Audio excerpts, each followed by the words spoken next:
Have you ever felt कि PT 365 जो आप पढ़ते हैं करंट अफेयर का ईयरली कंपाइलेशन वो बहुत ज़्यादा हेक्टिक रहता है, बहुत लेट आते हैं कंपाइलेशन और पढ़ने में भी बहुत ज़्यादा इशू होता है बिकॉज कंटेंट बहुत ज़्यादा रहता है, रिवीजन का टाइम नहीं मिलता। तो इसका सॉल्यूशन क्या है? जो मैंने खुद 3 बार ये सॉल्यूशन अपनाया और तीनों बार मैंने प्रीलिम्स के लिए सिर्फ यही तरीका फॉलो किया करंट अफेयर्स करने का और मैंने काफ़ी अच्छे मार्जिन से प्रीलिम्स के एग्जाम को क्लियर किया। ये तरीका है कि आप जो भी पीटी 365 में दिया है उसे शॉर्ट नोट्स के माध्यम से पढ़ें, यानी कि खुद पढ़ें, शॉर्ट नोट्स बनाएं। बट ये तरीका भी बहुत हेक्टिक होता है, तो मैंने आपके लिए आसान कर दिया है, मैंने खुद शॉर्ट नोट्स बना दिए हैं। इसका बेनिफिट क्या है? जो कंटेंट बहुत ज्यादा है इसे अपन बहुत छोटी जगह में बहुत कंसाइज फॉर्मेट में पढ़ेंगे।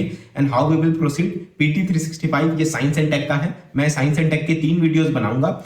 इस वीडियो में मैंने अराउंड 50% ऑफ PT 365 of science and tech cover कर दिया है। 2 main topic health and biotechnology cover किए हैं और ये सिर्फ आप नोट्स देखेंगे तो ये 6 पेज के हैं और ये मैंने आपको पढ़ाने के लिए बनाया था, इसलिए 6 पेज के हुए बिकॉज इसमें मैंने काफी चीजें डिटेल में एक्सप्लेन की हैं।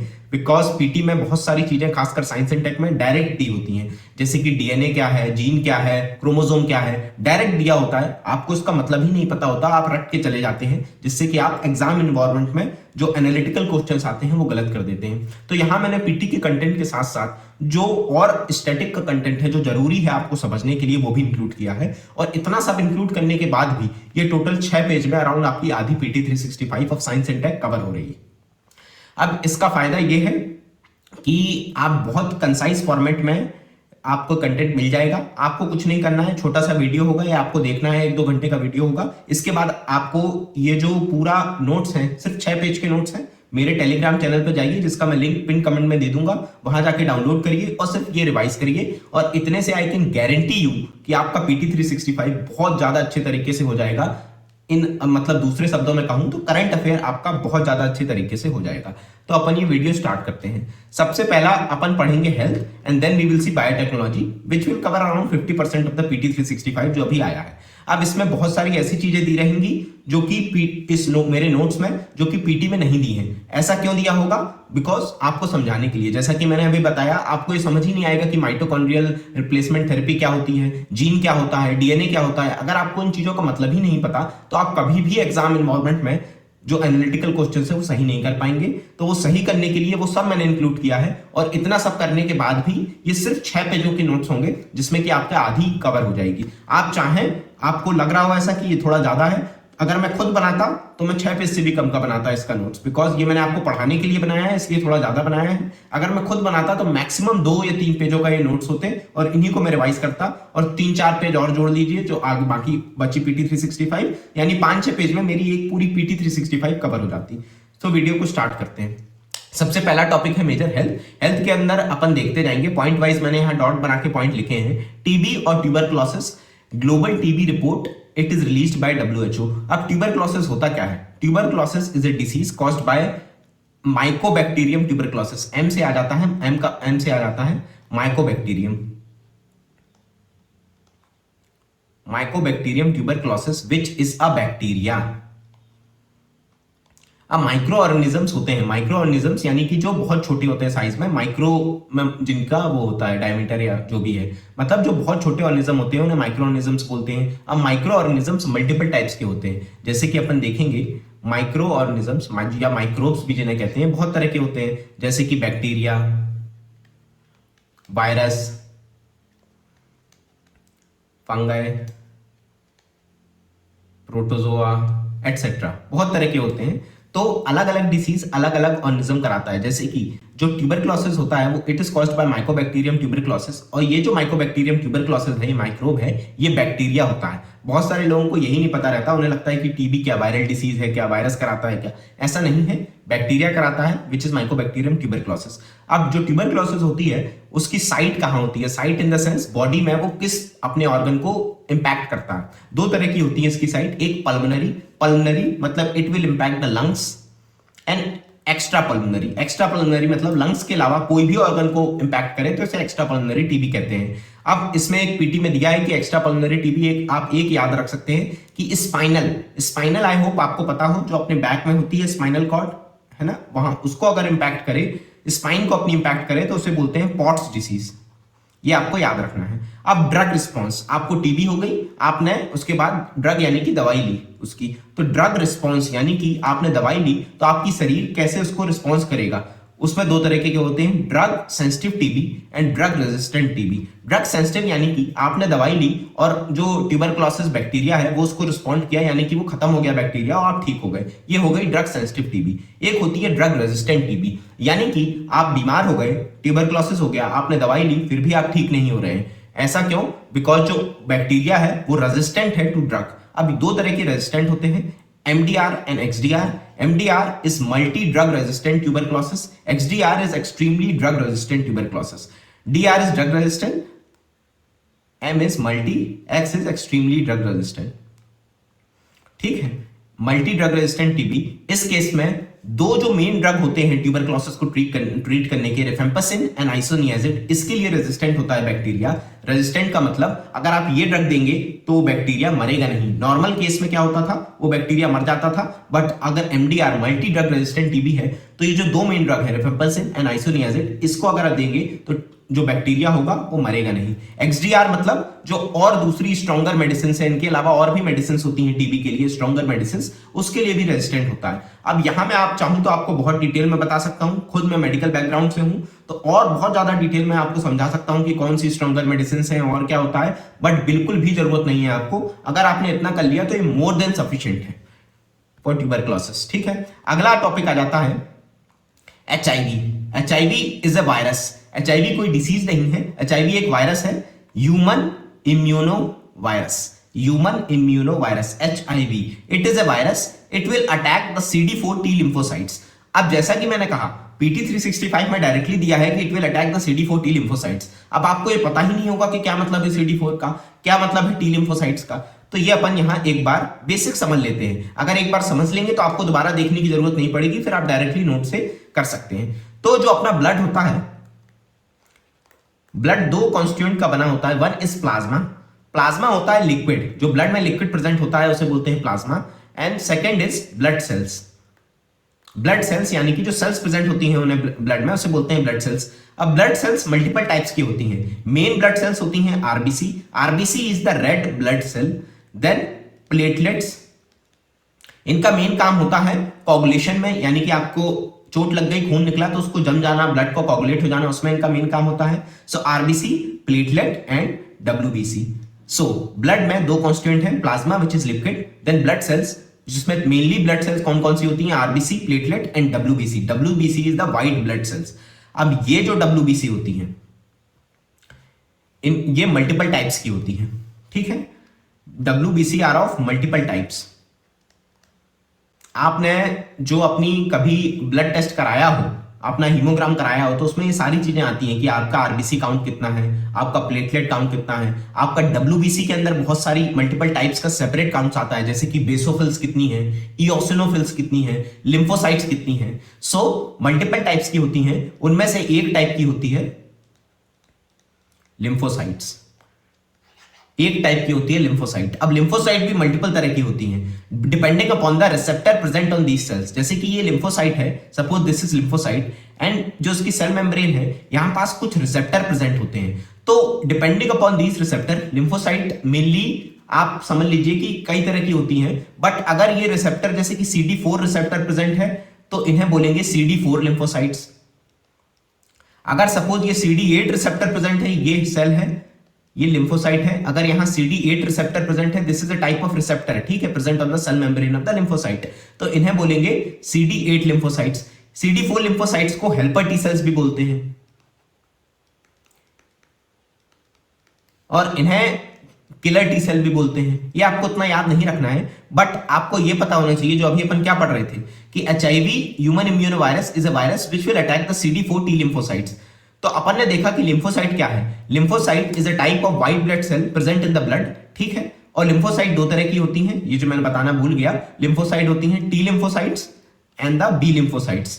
अब T लिम्फोसाइट के अंदर फर्दर डिवीजन होता है depending upon the receptor present on the cell of the T lymphocyte. यानी कि ये एक T लिम्फोसाइट है, इसके सेल मेम्ब्रेन में कौन सा रिसेप्टर प्रेजेंट है, इसके बेसिस पे CD4 लिम्फोसाइट होती हैं, CD8 लिम्फोसाइट होती हैं। जो CD8 होती हैं उन्हें साइटोटॉक्सिक किलर सेल्स बोलते हैं, ये आपको इतना याद नहीं रखना है, बट CD4 को जो इंपैक्ट कर रहा है इन्हें हेल्पर टी सेल भी बोलते हैं। सो अब आई होप आपको समझ आया हो क्या होता है ये HIV वायरस क्या करता है। It will attack the CD4 T lymphocyte. CD4 का मतलब जो रिसेप्टर प्रेजेंट है उसके बेसिस पे टी लिम्फोसाइट्स को डिवाइड करते हैं। तो CD4 T lymphocyte, T lymphocyte is a type of white blood cell.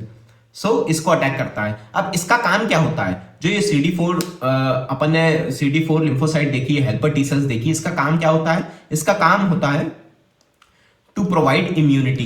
Immunity का मतलब क्या है, जैसे कि अपनी बॉडी है, बाहर से कोई भी फॉरेन ऑर्गेनिज्म है जैसे बैक्टीरिया, फंगाई, कोई भी अटैक कर रहा है तो अपनी बॉडी उससे फाइट करती है, ये कोशिश करती है कि वो इन्फेक्शन ना करा पाए, इसी को बोलते हैं इम्यूनिटी। सो अगर ये जो HIV की वायरस, जो HIV का वायरस है, it will attack the CD4 T lymphocyte, तो इससे क्या होगा, अपनी इम्यूनिटी में फर्क आएगा, अपनी इम्यूनिटी कम हो जाएगी। इसीलिए आपने सुना होगा जो HIV वायरस से इन्फेक्टेड लोग होते हैं उनमें डिसीज, दूसरे डिसीज होने का खतरा बहुत बढ़ जाता है। क्यों बढ़ जाता है, बिकॉज CD4 टी लिम्फोसाइट जो जिनका काम है इम्यूनिटी प्रोवाइड करना, वो अच्छे से काम नहीं कर पाती। अब HIV वायरस का ट्रांसमिशन कैसे होता है, यानी कि एक इंसान से दूसरे इंसान में कैसे जाता है, मल्टीपल वेज होते हैं, but mainly by body fluids, जैसे कि ब्लड हो गया, सीमेन हो गया, ये इन बॉडी फ्लूइड से मेनली ट्रांसमिट होता है। अगर HIV वायरस को अनट्रीटेड छोड़ दिया जाए, ट्रीट ना किया जाए, या फिर लंबे समय तक HIV वायरस से इंफेक्शन रहे, then it leads to AIDS. AIDS is acquired immuno deficiency syndrome. अब इस इस एड्स वर्ड से ही आप इसका मतलब डेसिफर कर सकते हैं। एक्वायर्ड मतलब बाहर से आया है, कोई चीज एक्वायर की गई है, मतलब ये एक बाहर से एक वायरस आया है HIV जो कि इसे करा रहा है। यहां अपन देख लेते हैं, AIDS is acquired immuno deficiency syndrome, this is AIDS. अगर HIV वायरस का इंफेक्शन बहुत समय तक रहे, आप ट्रीट ना करें, या फिर लंबे समय तक परसिस्ट रहे, then it lead to AIDS. AIDS क्या होता है, एड्स इज एक्वायर्ड, एक्वायर यानी कि बाहर से आया है, बाहर से मतलब एक HIV वायरस है जिसने कराया है human immuno virus. Immuno deficiency यानी कि इम्यूनिटी जो है, यानी कि बॉडी की जो क्षमता है बाहर के इंफेक्शन से लड़ने की, वो कम हो गई है, वो डिफिशिएंट हो गई है। वो कम क्यों हुई है, because HIV virus have attacked the CD4 T lymphocytes जिनका काम है इम्यूनिटी प्रोवाइड करना। सिंड्रोम मतलब ग्रुप ऑफ सिम्टम्स। ये ग्रुप ऑफ सिम्टम्स क्यों आते हैं, बिकॉज मल्टीपल ऑर्गन्स में HIV वायरस इंपैक्ट कराता है, और दूसरा ये इम्यूनिटी कम कर देता है जिससे कि बाहर के इंफेक्शन बहुत ज्यादा होने लगते हैं। सिंड्रोम मतलब होता है ग्रुप ऑफ सिम्टम्स, ठीक है। तो एक्वायर्ड इम्यूनोडेफिशिएंसी सिंड्रोम। अब आई होप इस आप नाम का मतलब समझते हो। तो आपको ये सब इधर जो मैंने लिखा है वो सब नहीं देखना है, आपको सिर्फ नोट्स पढ़ने हैं। डायरेक्टली जाना है कि HIV is a virus which will attack the CD4 T lymphocyte, और इसका ट्रांसमिशन होता है mainly by body fluids like blood, like semen. Then अगर अनट्रीटेड रहे then it lead to AIDS. AIDS का मतलब आई होप आपको पता चल गया हो। ये बहुत बेसिक चीजें दी हैं जो डायरेक्टली पीटी में नहीं दी रहती, या दी भी रहती हैं तो उनका मतलब आपको समझ नहीं आता, स्पेशली जो नॉन साइंस बैकग्राउंड से है। देन इसका ट्रीटमेंट कैसे किया जाता है, treatment is done by art और एंटी रिट्रोवायरल थेरेपी, ठीक है। जो HIV का वायरस है उसे रेट्रोवायरस बोलते हैं। अब नॉर्मल प्रोसेस क्या होती है ये अपन आगे देखेंगे, फिर भी यहां आप समझ लीजिए। इसी वीडियो में आगे मैं आपको डिटेल में समझाऊंगा जब अपन बायोटेक्नोलॉजी देखेंगे, बट आपको बेसिक चीज अगर आपको पता हो तो DNA से बनता है RNA, RNA से बनता है प्रोटीन। अब यहां आप कंफ्यूज मत होइए, मैं DNA का क्या मतलब होता है, क्या होता है DNA, क्या RNA होता है, क्या होता है प्रोटीन, ये सब आगे डिस्कस करूंगा। बट नॉर्मल अगर प्रोसेस देखें तो DNA से बनता है RNA, this is known as transcription. RNA से बनता है protein, this process is known as translation. और जो प्रोटीन होता है यही प्रोटीन वेरियस एंजाइम्स, हार्मोन्स वगैरह बनाता है, यानी कि नॉर्मल फंक्शन बॉडी की कैरी आउट करता है। तो DNA से बना RNA, RNA से बना protein which will carry out the normal function of the body. अब ये जो HIV वायरस है इसमें क्या होता है, इसमें RNA से बनता है DNA, इसका मेन जेनेटिक मटेरियल होता है RNA, और RNA से बनता है DNA by the process of यहां ट्रांसक्रिप्शन, तो यहां हो जाएगा रिवर्स ट्रांसक्रिप्शन। अब यहां क्योंकि नॉर्मली DNA से RNA बनता है, इस वायरस का जेनेटिक मटेरियल है RNA, और यहां रिवर्स ट्रांसक्रिप्शन के प्रोसेस से DNA बन रहा है, यानी कि यहां जो प्रोसेस है वो अपोजिट हो रही है। तो इस प्रोसेस को क्या बोलेंगे, इसीलिए इस वायरस को क्या बोलते हैं, HIV वायरस को रेट्रो, रेट्रो यानी कि अपोजिट होना, रेट्रो वायरस, ठीक है। तो अगर ट्रीटमेंट वो रेट्रोवायरस है तो इसके ट्रीटमेंट को क्या बोलेंगे, एंटी रेट्रोवायरल थेरेपी। एंटी यानी अगेंस्ट, रेट्रोवायरल यानी कि retrovirus which is HIV, therapy मतलब थेरेपी। तो एंटी रिट्रोवायरल थेरेपी। आई होप आपको उसका मतलब समझ आ रहा हो। यहां मैं इतना डिटेल में इसलिए बता रहा हूं, पढ़ना आपको उतना ही है जो इसमें दिया है, बट अगर आप समझ के नहीं पढ़ेंगे then you will make mistakes in the exam. So treatment is ART और एंटी रिट्रोवायरल थेरेपी। अब पीटी में क्या दिया है कि एक रिसेंटली ड्रग लॉन्च किया गया है विच इज लेनाकेपाविर। अगर आपको नाम याद हो तो ठीक है, नाम भी याद हो तो चल जाएगा। और ये यूज किया जाता है इन प्री एक्सपोजर प्रोफाइलैक्सिस। अब प्रोफाइलैक्सिस का क्या मतलब होता है, ये भी बहुत लोगों को नहीं पता होता। प्रोफाइलैक्सिस का मतलब होता है कि सपोज आप आपको डिसीज नहीं हुआ है, बट आपको पहले से ही दवाई दी जा रही है जिससे कि आपको डिसीज ना हो। फॉर एग्जाम्पल अपन समझते हैं, जैसे कि एक नर्स है जो कि एक ऐसे सेटिंग में काम कर रही है जहां पास जो HIV एड्स के पेशेंट है उनके साथ काम कर रही है, मतलब उनके ट्रीटमेंट के लिए काम कर रही है। तो बहुत रिस्क है कि वो जो HIV पेशेंट्स है, एड्स के पेशेंट है, उनसे जो इन्फेक्शन है वो उस नर्स को भी हो जाए। तो इसको प्रिवेंट करने के लिए, इन्फेक्शन नहीं हुआ है नर्स को अभी, मतलब बट रिस्क बहुत ज्यादा है कि इन्फेक्शन हो जाए, इसको प्रिवेंट करने के लिए ही अपन ट्रीटमेंट देते हैं जिससे कि इन्फेक्शन ना हो। इसी को बोलते हैं प्रोफाइलैक्सिस। अब प्री एक्सपोजर प्रोफाइलैक्सिस का ये मतलब हुआ कि अभी एक्सपोजर नहीं हुआ है, यानी कि अभी डिसीज नहीं हुआ है। प्री एक्सपोजर यानी कि एक्सपोजर के पहले ही उससे दवा दी जा रही है जिससे कि मतलब जो उसको डिसीज है वो ना हो। इसको बोलते हैं प्री एक्सपोजर प्रोफाइलैक्सिस। ये सारी चीजें दी रहती हैं पीटी में, हर जगह दी रहती हैं, हर करंट अफेयर में आप जो भी देखेंगे, बट इसका मतलब नहीं समझाया जाता। तो जो नॉर्मल आदमी है जिसे पता नहीं है मतलब, और इतना समय नहीं रहता हमें कि हम जाएं और गूगल में देखें एक एक चीज, फिर तो 10 दिन लग जाएंगे एक ही पीटी पढ़ने में। तो यहां मैं इसीलिए मैं आपको सारी चीजों का मतलब समझा रहा हूं, ईजी कर रहा हूं। आई होप आपको ये समझ आया हो। प्री एक्सपोजर यानी एक्सपोजर के पहले, प्रोफाइलैक्सिस यानी कि बीमारी होने के पहले ही आपने दवा दे दिया उन लोगों को जिनको रिस्क बहुत ज्यादा है बीमारी होने का, जिससे कि उनको बीमारी ना हो। इसका मतलब है प्रोफाइलैक्सिस। तो पहला टॉपिक अपन ने पढ़ा टीबी, देन दूसरा टॉपिक पढ़ा HIV, तीसरा टॉपिक है ट्रैकोमा। ट्रैकोमा कम लोगों ने सुना होगा, HIV और टीबी तो बहुत फेमस होता है। Trachoma is a disease again caused by bacteria chlamydia trachomatis. ये बैक्टीरिया का नाम है जो ट्रैकोमा डिसीज कराता है। अब इस डिसीज में होता क्या है, it lead to irreversible blindness. Blindness यानी अंधा हो जाना, इरिवर्सिबल यानी कि रिवर्स नहीं की जा सकती। एक बार आप ब्लाइंड हो गए तो उसे ठीक नहीं किया जा सकता। अब this disease trachoma disease list है किसमें, NPCBVI। This is national plan for control of blindness and visual impairment. आप इसे याद रख सकते हैं, नहीं रखेंगे तो भी चल जाएगा, बट पीटी में दिया था इसलिए मैंने लिख दिया। बिकॉज अगर आप अलग से पढ़े ये चेक करने के लिए कि आप सर सही पढ़ा रहे हैं कि नहीं, बिकॉज यहाँ मैं पीटी खोल के तो नहीं पढ़ा रहा हूँ जो कि ज्यादातर लोग करते हैं, बट मैं यहाँ आपको एकदम डेंस फॉर्मेट में चीजें दे रहा हूँ जिससे कि आप इजिली पढ़ पाए, रिवाइज कर पाए। इसलिए मैंने यहाँ इंक्लूड कर दिया है national plan for control of blindness and visual impairment. अब ये सारी चीजें जो मैं बोल रहा हूँ इसे आप वीडियो पॉज करके लिख भी सकते हैं बाद में वीडियो देख के, या जो भी करना चाहें, बट ये इतना इंपॉर्टेंट नहीं है इसलिए आप छोड़ भी सकते हैं। Then this trachoma is NTD under WHO। WHO I hope आपको पता हो, वर्ल्ड हेल्थ ऑर्गेनाइजेशन को WHO बोलते हैं, ठीक है। इसके अंदर जो WHO हो वो एंटिटी डिक्लेयर करता है। अपन यहां समझ ही लेते हैं कि एंटिटी का मतलब क्या होता है, ठीक है। यहां अपन देख लेते हैं कि एंटिटी का क्या मतलब होता है। NTD is neglected tropical disease. Neglected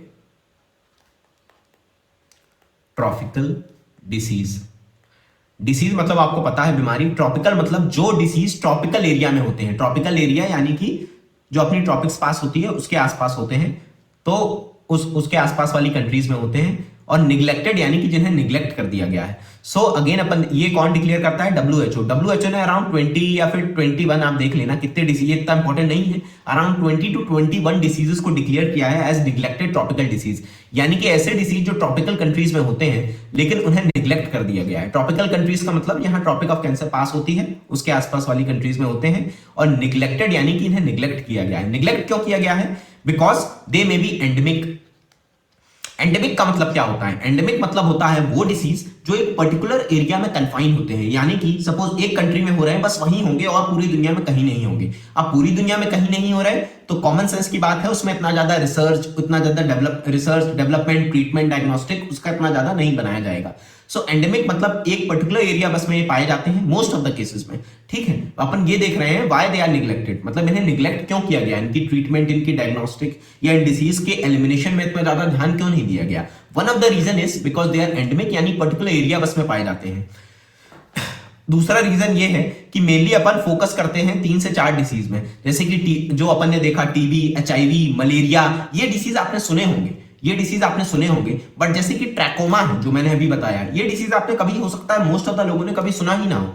ठीक है, कि ट्रैकोमा भी एक बीमारी होती है, बैक्टीरियल इन्फेक्शन है कॉज्ड बाय क्लामाइडिया ट्रैकोमैटिस, जो कि इरिवर्सिबल ब्लाइंडनेस करा देता है। ज्यादातर लोगों को ये पता ही नहीं होगा, बिकॉज जो पूरे वर्ल्ड का भी फोकस है WHO का और ज्यादातर कंट्रीज का, they are focusing on 3 or 4 diseases like HIV, TB, malaria etcetera. तो ये 3-4 डिसीज में ज्यादा फोकस है और ये डिसीज को निग्लेक्ट कर दिया जा रहा है। इसके अलावा जो ट्रॉपिकल कंट्रीज हैं, ये ज्यादातर पुअर कंट्रीज हैं।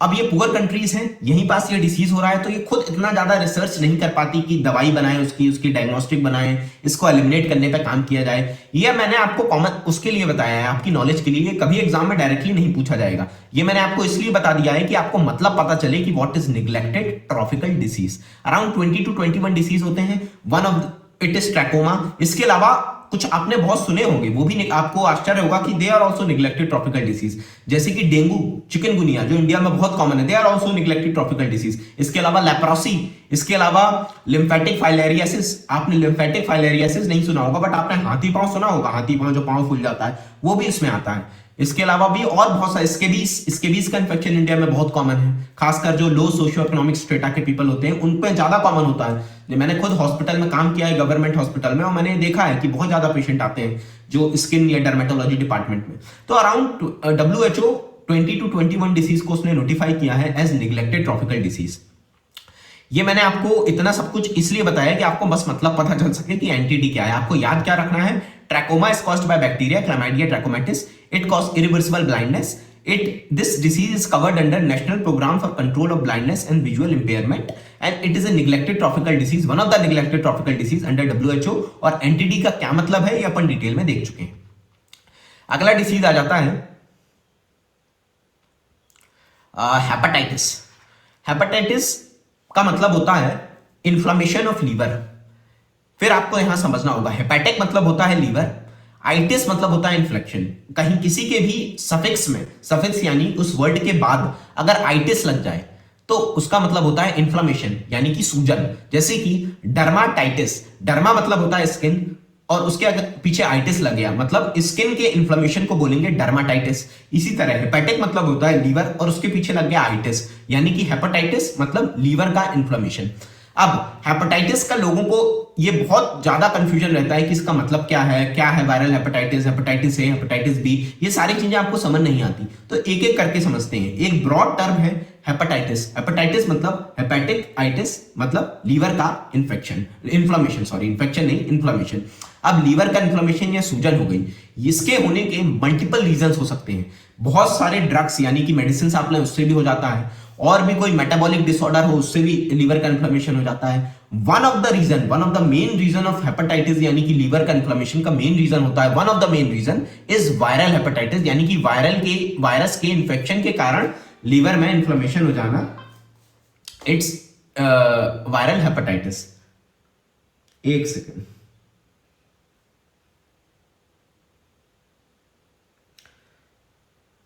ठीक है। अपन देख रहे थे कि हेपेटाइटिस मतलब इन्फ्लेमेशन ऑफ लीवर, उसके मल्टीपल रीजन हो सकते हैं लीवर के इन्फ्लेमेशन के। One of the reason is virus infection. अगर वायरस के इन्फेक्शन के कारण लीवर में सूजन आ रही है तो उसे बोलेंगे वायरल हेपेटाइटिस। आई होप अब आपको क्लियर हुआ हो कि वायरल हेपेटाइटिस क्या होता है। अब इसी के अंदर depending upon the type of virus it can be 5 types, hepatitis A, hepatitis B, hepatitis C, hepatitis D, hepatitis E. आपने ये सुना होगा, बहुत सारे लोगों को आप में से हुआ भी होगा, मुझे भी एक बार हुआ था हेपेटाइटिस से बहुत छोटे में। अब इसमें आपको कुछ चीजें पता होनी चाहिए, जैसे हेपेटाइटिस ए और हेपेटाइटिस ई एक्यूट इन्फेक्शन कराते हैं। एक्यूट का मतलब नहीं लोगों को पता होता है, एक्यूट क्या होता है, क्रॉनिक क्या होता है। एक्यूट मतलब ये इन्फेक्शन कम समय के लिए रहता है और ठीक हो जाता है। क्रॉनिक मतलब इन्फेक्शन अगर लंबे समय तक, महीनों सालों तक परसिस्ट करे, डिस्पाइट ट्रीटमेंट, डिस्पाइट हर चीज के बाद भी, तो उसे बोलते हैं क्रॉनिक। अब जो बी, सी और डी है, they cause the chronic infection, यानी कि आप लंबे समय तक ये परसिस्ट करते हैं, इन्फेक्शन जाते नहीं है, ठीक नहीं होते हैं, एंड क्रॉनिक होते हैं, इसलिए they can lead to liver cirrhosis. Cirrhosis मतलब आप इतना डिटेल में मत जाइए, सिरोसिस मतलब लीवर खराब हो जाना, liver cirrhosis, and it they can also lead to liver cancer. ठीक है, तो अगेन मैं रिपीट कर रहा हूं, हेपेटाइटिस का मतलब आई होप मतलब समझना है आपको, है ना, साइंस से टेक। आप रट के जाएंगे तो आपके बिल्कुल सारे क्वेश्चन गलत हो जाएंगे, कुछ नहीं कर पाएंगे। मुझे याद है 2020 में प्रीलिम्स का एग्जाम दिया था, उस साल मेरा सिलेक्शन भी नहीं हुआ था, 1-2 नंबर से रह गया था, पहला अटेम्प्ट था मेरा, मैंने बहुत कम पढ़ा था, साइंस एंड टेक तो बिल्कुल पढ़ी ही नहीं थी, बस पीटी को 1-2 बार पढ़ लिया था, बट फिर भी मेरे पास कॉन्सेप्चुअल क्लैरिटी थी, मुझे चीजें समझ के मैंने पढ़ी थी, इसलिए मेरे साइंस एंड टेक में ऑलमोस्ट 90% हिट रेट रहा था। यानी कि 10-12 क्वेश्चन आए होंगे तो उसमें मेरे 1-2 ही गलत हुए थे, बाकी सारे सही हो गए थे। ऐसा क्यों हो पाया?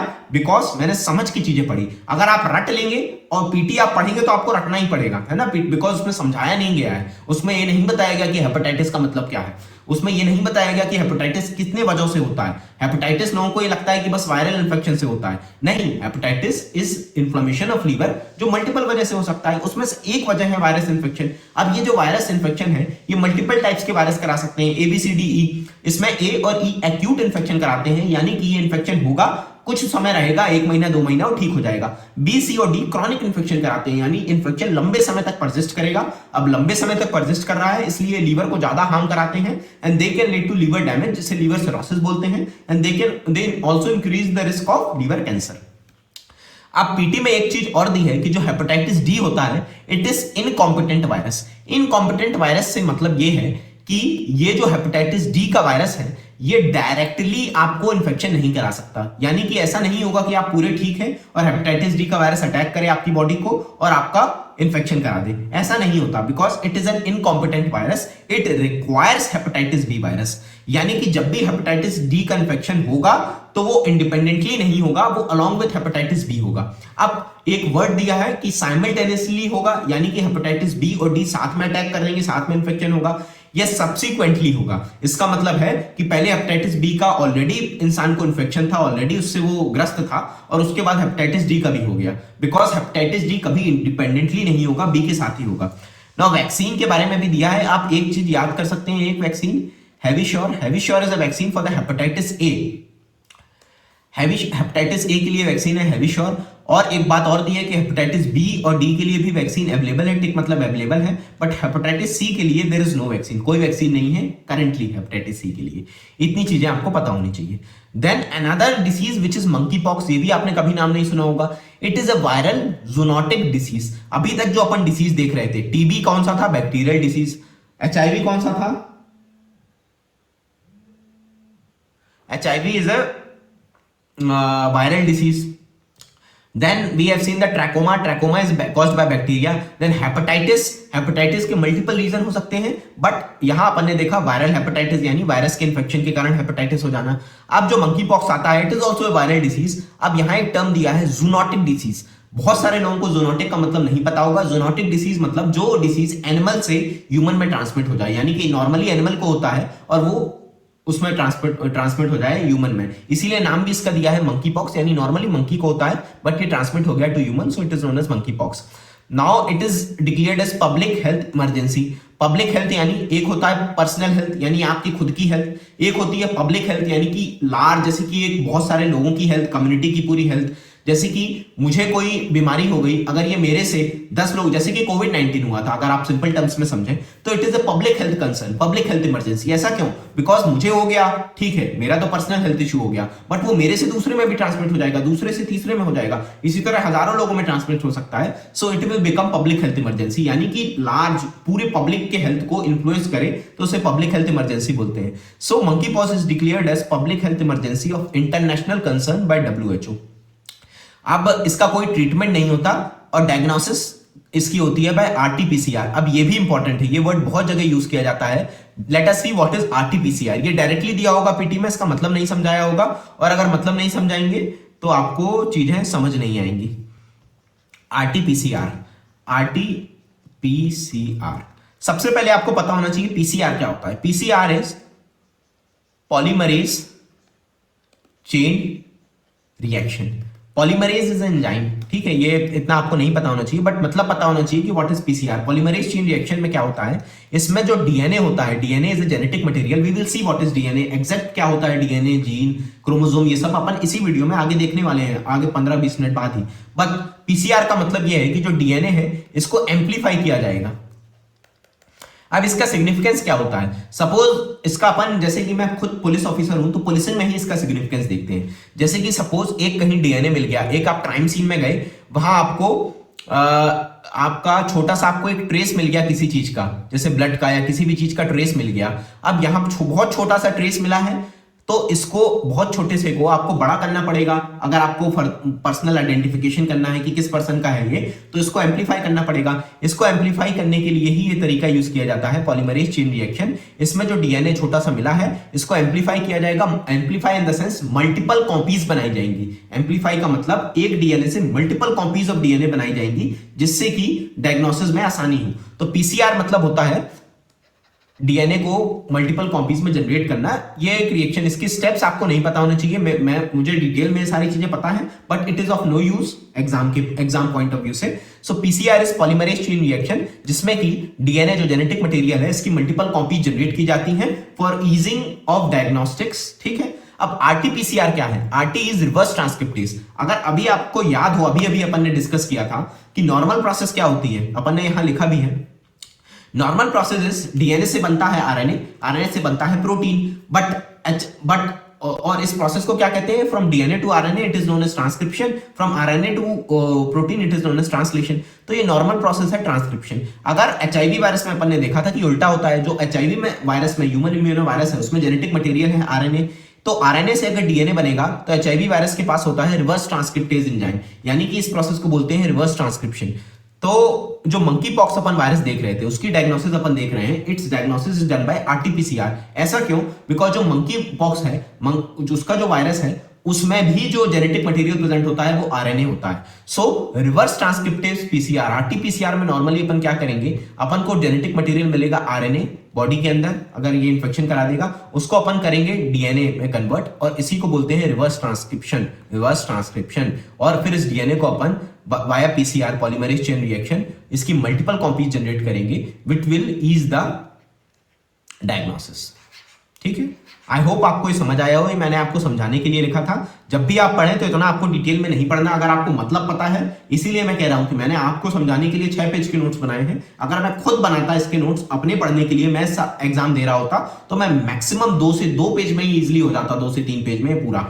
तो मंकी पॉक्स अपन देख रहे थे, it is a viral zoonotic disease. I hope आपको मतलब पता हो, वायरस से होता है, जूनोटिक मतलब एनिमल के थ्रू ट्रांसमिट होता है। It's a public health emergency of international concern declared by WHO. Diagnosis RTPCR से होती है। वी हैव सीन डिटेल में अपन ने देख लिया है कि आरटीपीसीआर का क्या मतलब है, और इसका अभी कोई ट्रीटमेंट नहीं है। देन अगला टॉपिक आ जाता है एचपीवी और human papilloma virus. Human papilloma virus, इसका फुल फॉर्म आपको पता ही होना चाहिए, यहां मैं लिखना भूल गया, ह्यूमन पैपिलोमा वायरस, और it is a STI. STI is sexually transmitted infection, sexually transmitted infection, ये भी आपको मतलब इसका फुल फॉर्म पता होना चाहिए। So HPV is a human papilloma virus, जो कि कैसे ट्रांसफर होता है एक इंसान से दूसरे में, via sexual intercourse. So it is known as sexually transmitted infection, और ये सर्वाइकल कैंसर कराता है। सर्विक्स एक ऑर्गन होता है, एक एक रिप्रोडक्टिव ऑर्गन होता है इन द फीमेल बॉडी, है ना। फीमेल की बॉडी में एक रिप्रोडक्टिव ऑर्गन होता है जिसे सर्विक्स बोलते हैं, वहां का ये कैंसर कराता है। तो आई होप आपको मतलब समझ आ गया हो। मतलब आपको समझना जरूरी है, बिकॉज आप रट के चले जाएंगे कि एचपीवी कॉज सर्वाइकल कैंसर, तो भूल जाएंगे आप, आपको याद नहीं रहेगा। HPV is a human papilloma virus, जो कि सेक्सुअल इंटरकोर्स से फैलता है, यानी कि सेक्सुअली ट्रांसमिटेड इन्फेक्शन है, और ये कराता है cervix, which is a part of female reproductive organ. ठीक है, उसका कैंसर करा देता है। इतना बस आपको पता होना चाहिए। Then Nobel Prize for Medicine is given for peripheral immune tolerance. अब आपको ये पता ही नहीं, समझ ही नहीं आएगा। पीटी में डायरेक्ट दिया है कि what is peripheral immune tolerance, but आपको ये समझ ही नहीं आएगा क्या होती है इम्यून टॉलरेंस। इम्यून टॉलरेंस का मतलब है अपनी इम्यूनिटी का क्या काम होता है। बाहर से कोई इंफेक्शन आया तो उसको डिस्ट्रॉय कर देना। जैसे सपोज कोई बैक्टीरिया आया, बाहर से वायरस आया, कोई भी इंफेक्शन आया तो उसे डिस्ट्रॉय कर देना। This is the normal work of our immunity. Immunity का मतलब ही यही है। बट ये इम्यूनिटी डिफरेंशिएट कैसे करती है कि ये बाहर का है और ये अंदर का है। ऐसा नहीं हो सकता कि ये जो सेल इम्यूनिटी प्रोवाइड कर रही है अपनी ही बॉडी के ऑर्गन को डिस्ट्रॉय कर दे, जैसे लीवर को डिस्ट्रॉय कर दे। ये पहचानती कैसे है कि ये बाहर से आया है और ये अंदर से आया है। इस पहचानने के प्रोसेस को ही, ये पहचान कैसे डेवलप होती है, it is developed by the immune tolerance. Tolerance यानी कि जो इम्यूनिटी है वो बाहर के ऑर्गेनिज्म, बाहर से कुछ आ रहा है उसे तो डिस्ट्रॉय कर दे रही है, लेकिन जो अपने इंटरनल ऑर्गन है, जो अपनी इंटरनल सेल्स हैं, लीवर है, किडनी है, जो अपना मतलब इंटरनल बॉडी है, उसको टॉलरेट कर ले रही है, इसीलिए इसे बोलते हैं इम्यून टॉलरेंस। अब आगे आप देखेंगे तो और अच्छे से समझ आएगा। ये दो तरह का होता है, central and peripheral. Central is developed in the thymus. Thymus एक ऑर्गन होता है, थाइमस एक बॉडी में ऑर्गन होता है, उसे थाइमस बोलते हैं। और थाइमस में जो टी सेल्स होती हैं वो जनरेट होती हैं। टी सेल्स मतलब टी लिम्फोसाइट्स।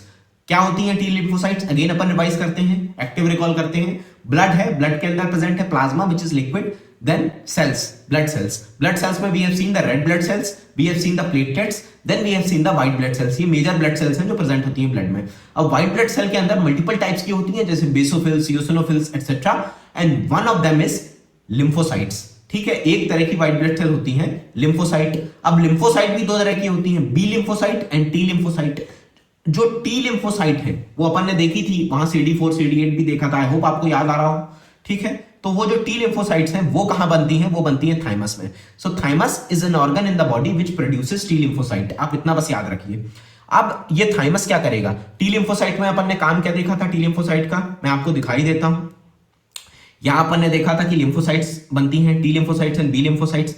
टी लिम्फोसाइट्स का काम क्या होता है? CD8 टी लिम्फोसाइट होती हैं, CD4 टी लिम्फोसाइट होती हैं। इनका काम क्या अपन ने देखा था? To provide immunity. ठीक है, तो जो सेल्फ रिएक्टिव टी सेल्स होती हैं, थाइमस उसे रिमूव कर देता है। इसका मतलब क्या हुआ? सेल्फ रिएक्टिव मतलब जो अपने ही बॉडी के को डिस्ट्रॉय करेंगी अपने। नॉर्मल इसका काम क्या है? जो भी इम्यूनिटी प्रोवाइड करना है, यानी कि जो भी फॉरेन ऑर्गेनिज्म आना उससे इंफेक्शन ना होने देना, उसे डिस्ट्रॉय कर देना। बट ये अपनी सेल को पहचानेगा कैसे?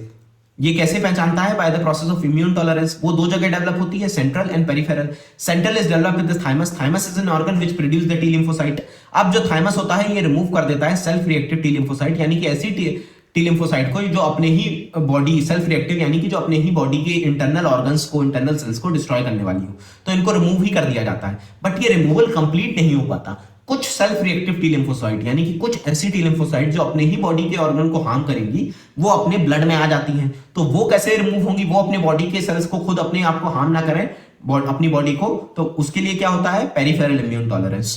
पेरिफेरल इम्यून टॉलरेंस मतलब another type of T cells, another type of T lymphocyte is the regulatory T lymphocytes, जो कि आइडेंटिफाई करती हैं सेल्फ रिएक्टिव टी सेल जो यहां से बच के ब्लड में आ गई और इन्हें डिस्ट्रॉय कर देती हैं।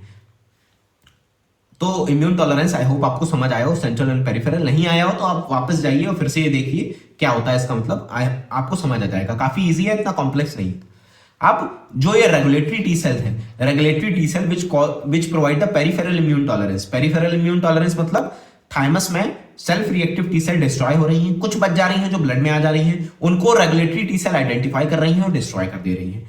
अब ये जो रेगुलेटरी टी सेल हैं, they are controlled by the FOXP3 gene. एक जीन होता है FOXP3 जीन। जीन का मतलब अपन आगे देखेंगे, मैंने अगेन रिपीट किया है, जीन डीएनए वगैरह का मतलब आगे देखेंगे। यहां सिंपल टर्म्स में आप समझ लीजिए, जीन मतलब जो आपको एक ट्रेट यानी कि एक जो अपने प्रोटीन को रेगुलेट करता है। जीन मतलब जो आपके बेसिकली कोड करता है फॉर प्रोटीन, जो कि बॉडी फंक्शन को रेगुलेट करता है। So this regulatory T cell is controlled by the FOXP3 gene.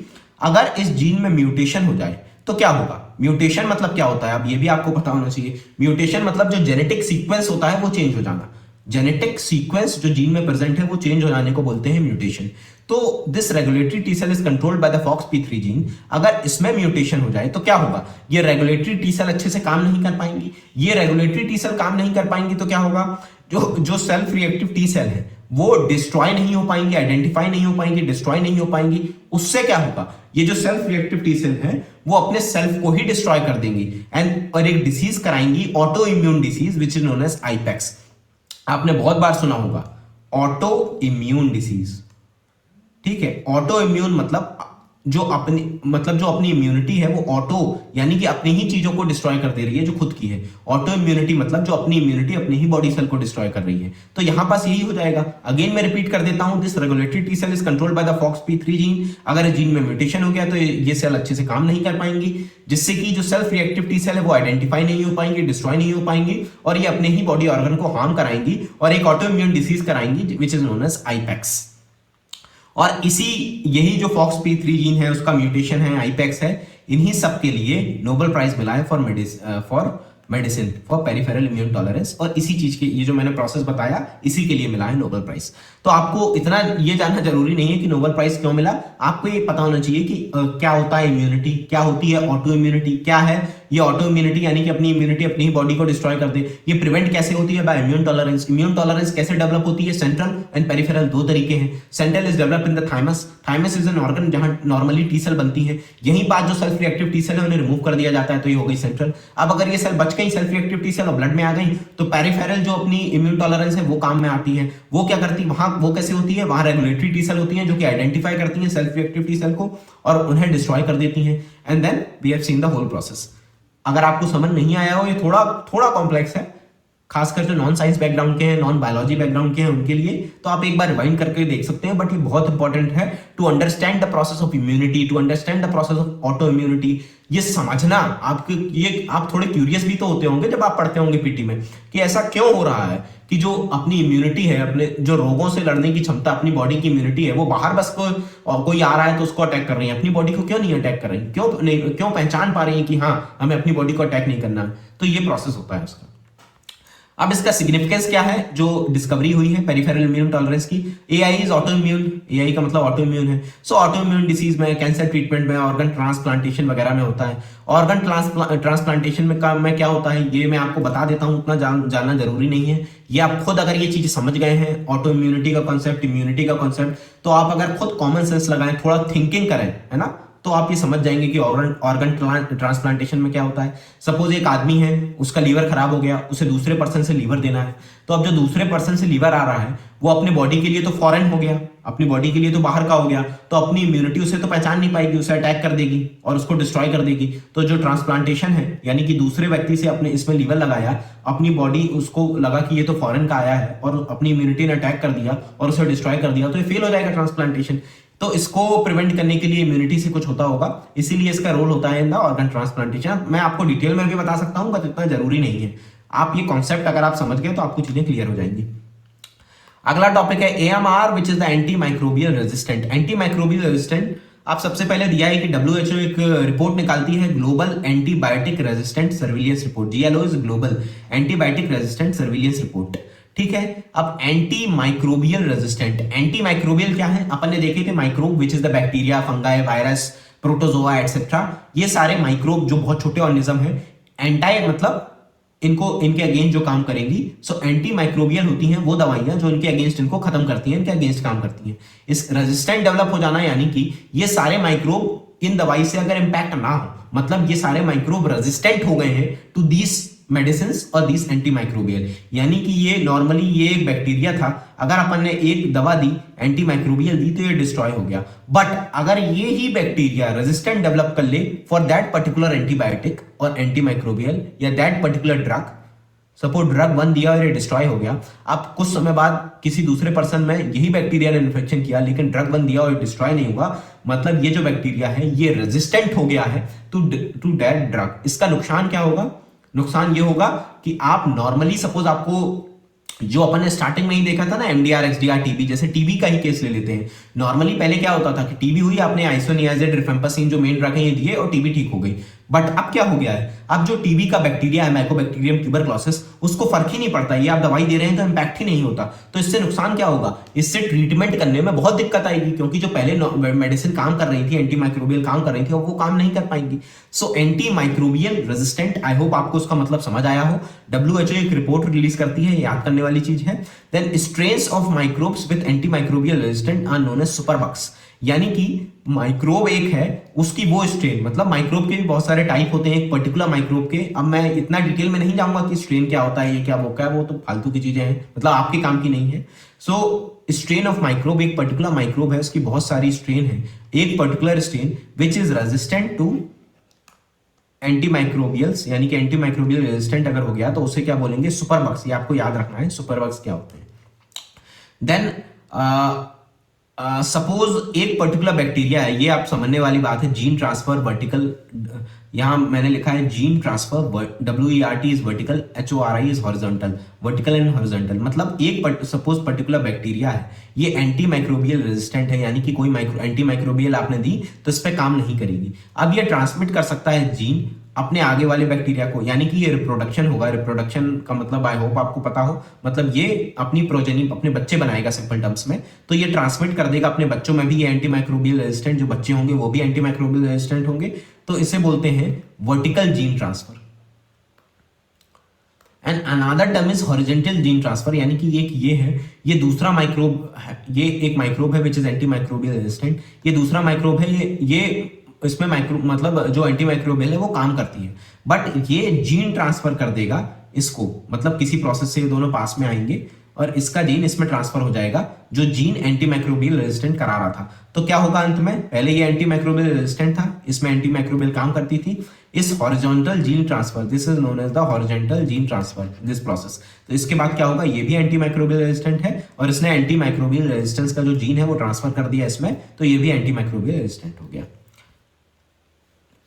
अब this antimicrobial resistance is top 10 global threat by WHO। इतना बड़ा थ्रेट है ये, मतलब टॉप वर्ल्ड के top 10 global threat, GLO is global threat, WHO ने इसे कहा है एंटीमाइक्रोबियल रेजिस्टेंस को। और इसकी वजह क्या होती है, कुछ वजह आपको पता होंगी। मिस यूज ऑफ एंटीमाइक्रोबियल या एंटीबायोटिक, जैसे कि आपको कोई बीमारी हुई, आप क्या करते हैं, डॉक्टर के पास ज्यादातर लोग नहीं जाते। आपको सर्दी खांसी हुई, नॉर्मली सर्दी खांसी में मना होता है कि आप एंटीबायोटिक ले ही ना, ज्यादातर डॉक्टर नहीं रिकमेंड करते। बट क्या होता है, आपको कोई भी बीमारी हुई, पेट दर्द हुआ, सर दर्द हुआ, सर्दी खांसी हुई, जुकाम हुआ, कुछ भी हुआ, आप डॉक्टर के पास नहीं जाएंगे, आप जाएंगे दुकान वाले के पास, या फिर आपको खुद आपने पहले कुछ लिया होगा तो आप वही जाएंगे और बोलेंगे कि मुझे ये दवा दे दो, यानी कि मुझे एंटीमाइक्रोबियल या एंटीबायोटिक दवा दे दो।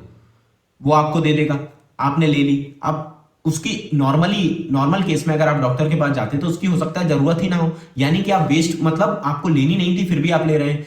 दूसरा क्या होता है, आपने वो दवा ली, उसमें आपको डोज दिए गए कि आपको वो डोज लेने हैं, सपोज 5 दिन तक आपको सुबह शाम वो गोली खानी है। आपने वो गोली खाई, आप 2 दिन में ही ठीक हो गए, उसके बाद आपने बंद कर दी खाना, यानी कि आपने जो पूरा कोर्स ऑफ ट्रीटमेंट था वो कंप्लीट नहीं किया।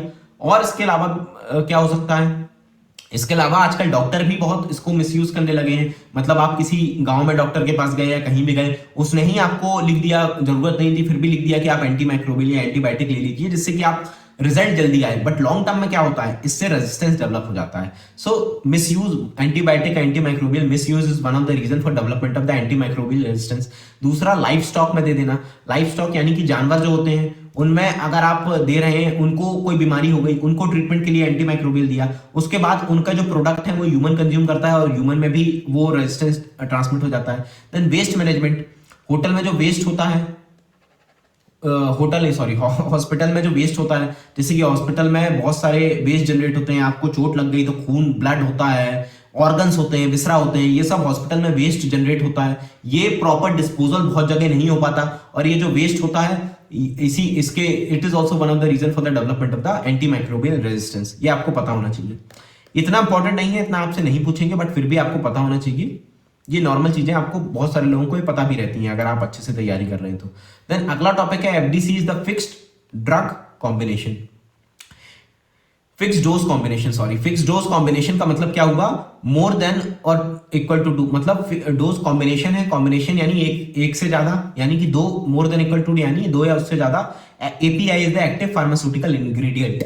कोई भी आप दवा लेते हैं तो उसमें API active pharmaceutical ingredient, API is active pharmaceutical ingredient, जिसका मतलब जो मेन इंग्रेडिएंट है जो काम कर रहा है उसको बोलते हैं, मतलब जो अपनी बीमारी के अगेंस्ट काम कर रहा है उसे बोलते हैं एक्टिव फार्मास्यूटिकल इंग्रेडिएंट। तो 2 या उससे ज्यादा हो तो उसे और उनको एक फिक्स डोज में कंबाइन किया गया हो तो उसे बोलते हैं fix dose combination.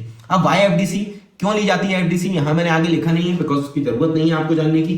Common sense की बात है कि 2 API है, यानी कि 2 एक्टिव फार्मास्यूटिकल इंग्रेडिएंट है, या सिंपल टर्म्स में 2 मेडिसिन है, 2 दवाई है, उसको कंबाइन करके क्यों दिया जा रहा है, क्यों दिया जाएगा, कॉमन सेंस की बात है। कोई भी चीज को कंबाइन करके क्यों बनाया जाएगा, जिससे कि आप जल्दी ठीक हो जाएं, आपका जो डोज हो वो कम हो जाए। आपका सपोज 10 दिन आपको दवाई लेनी हो तो हो सकता है आप इन दोनों को मिला के लें तो आपको 4 दिन ही लेनी पड़े।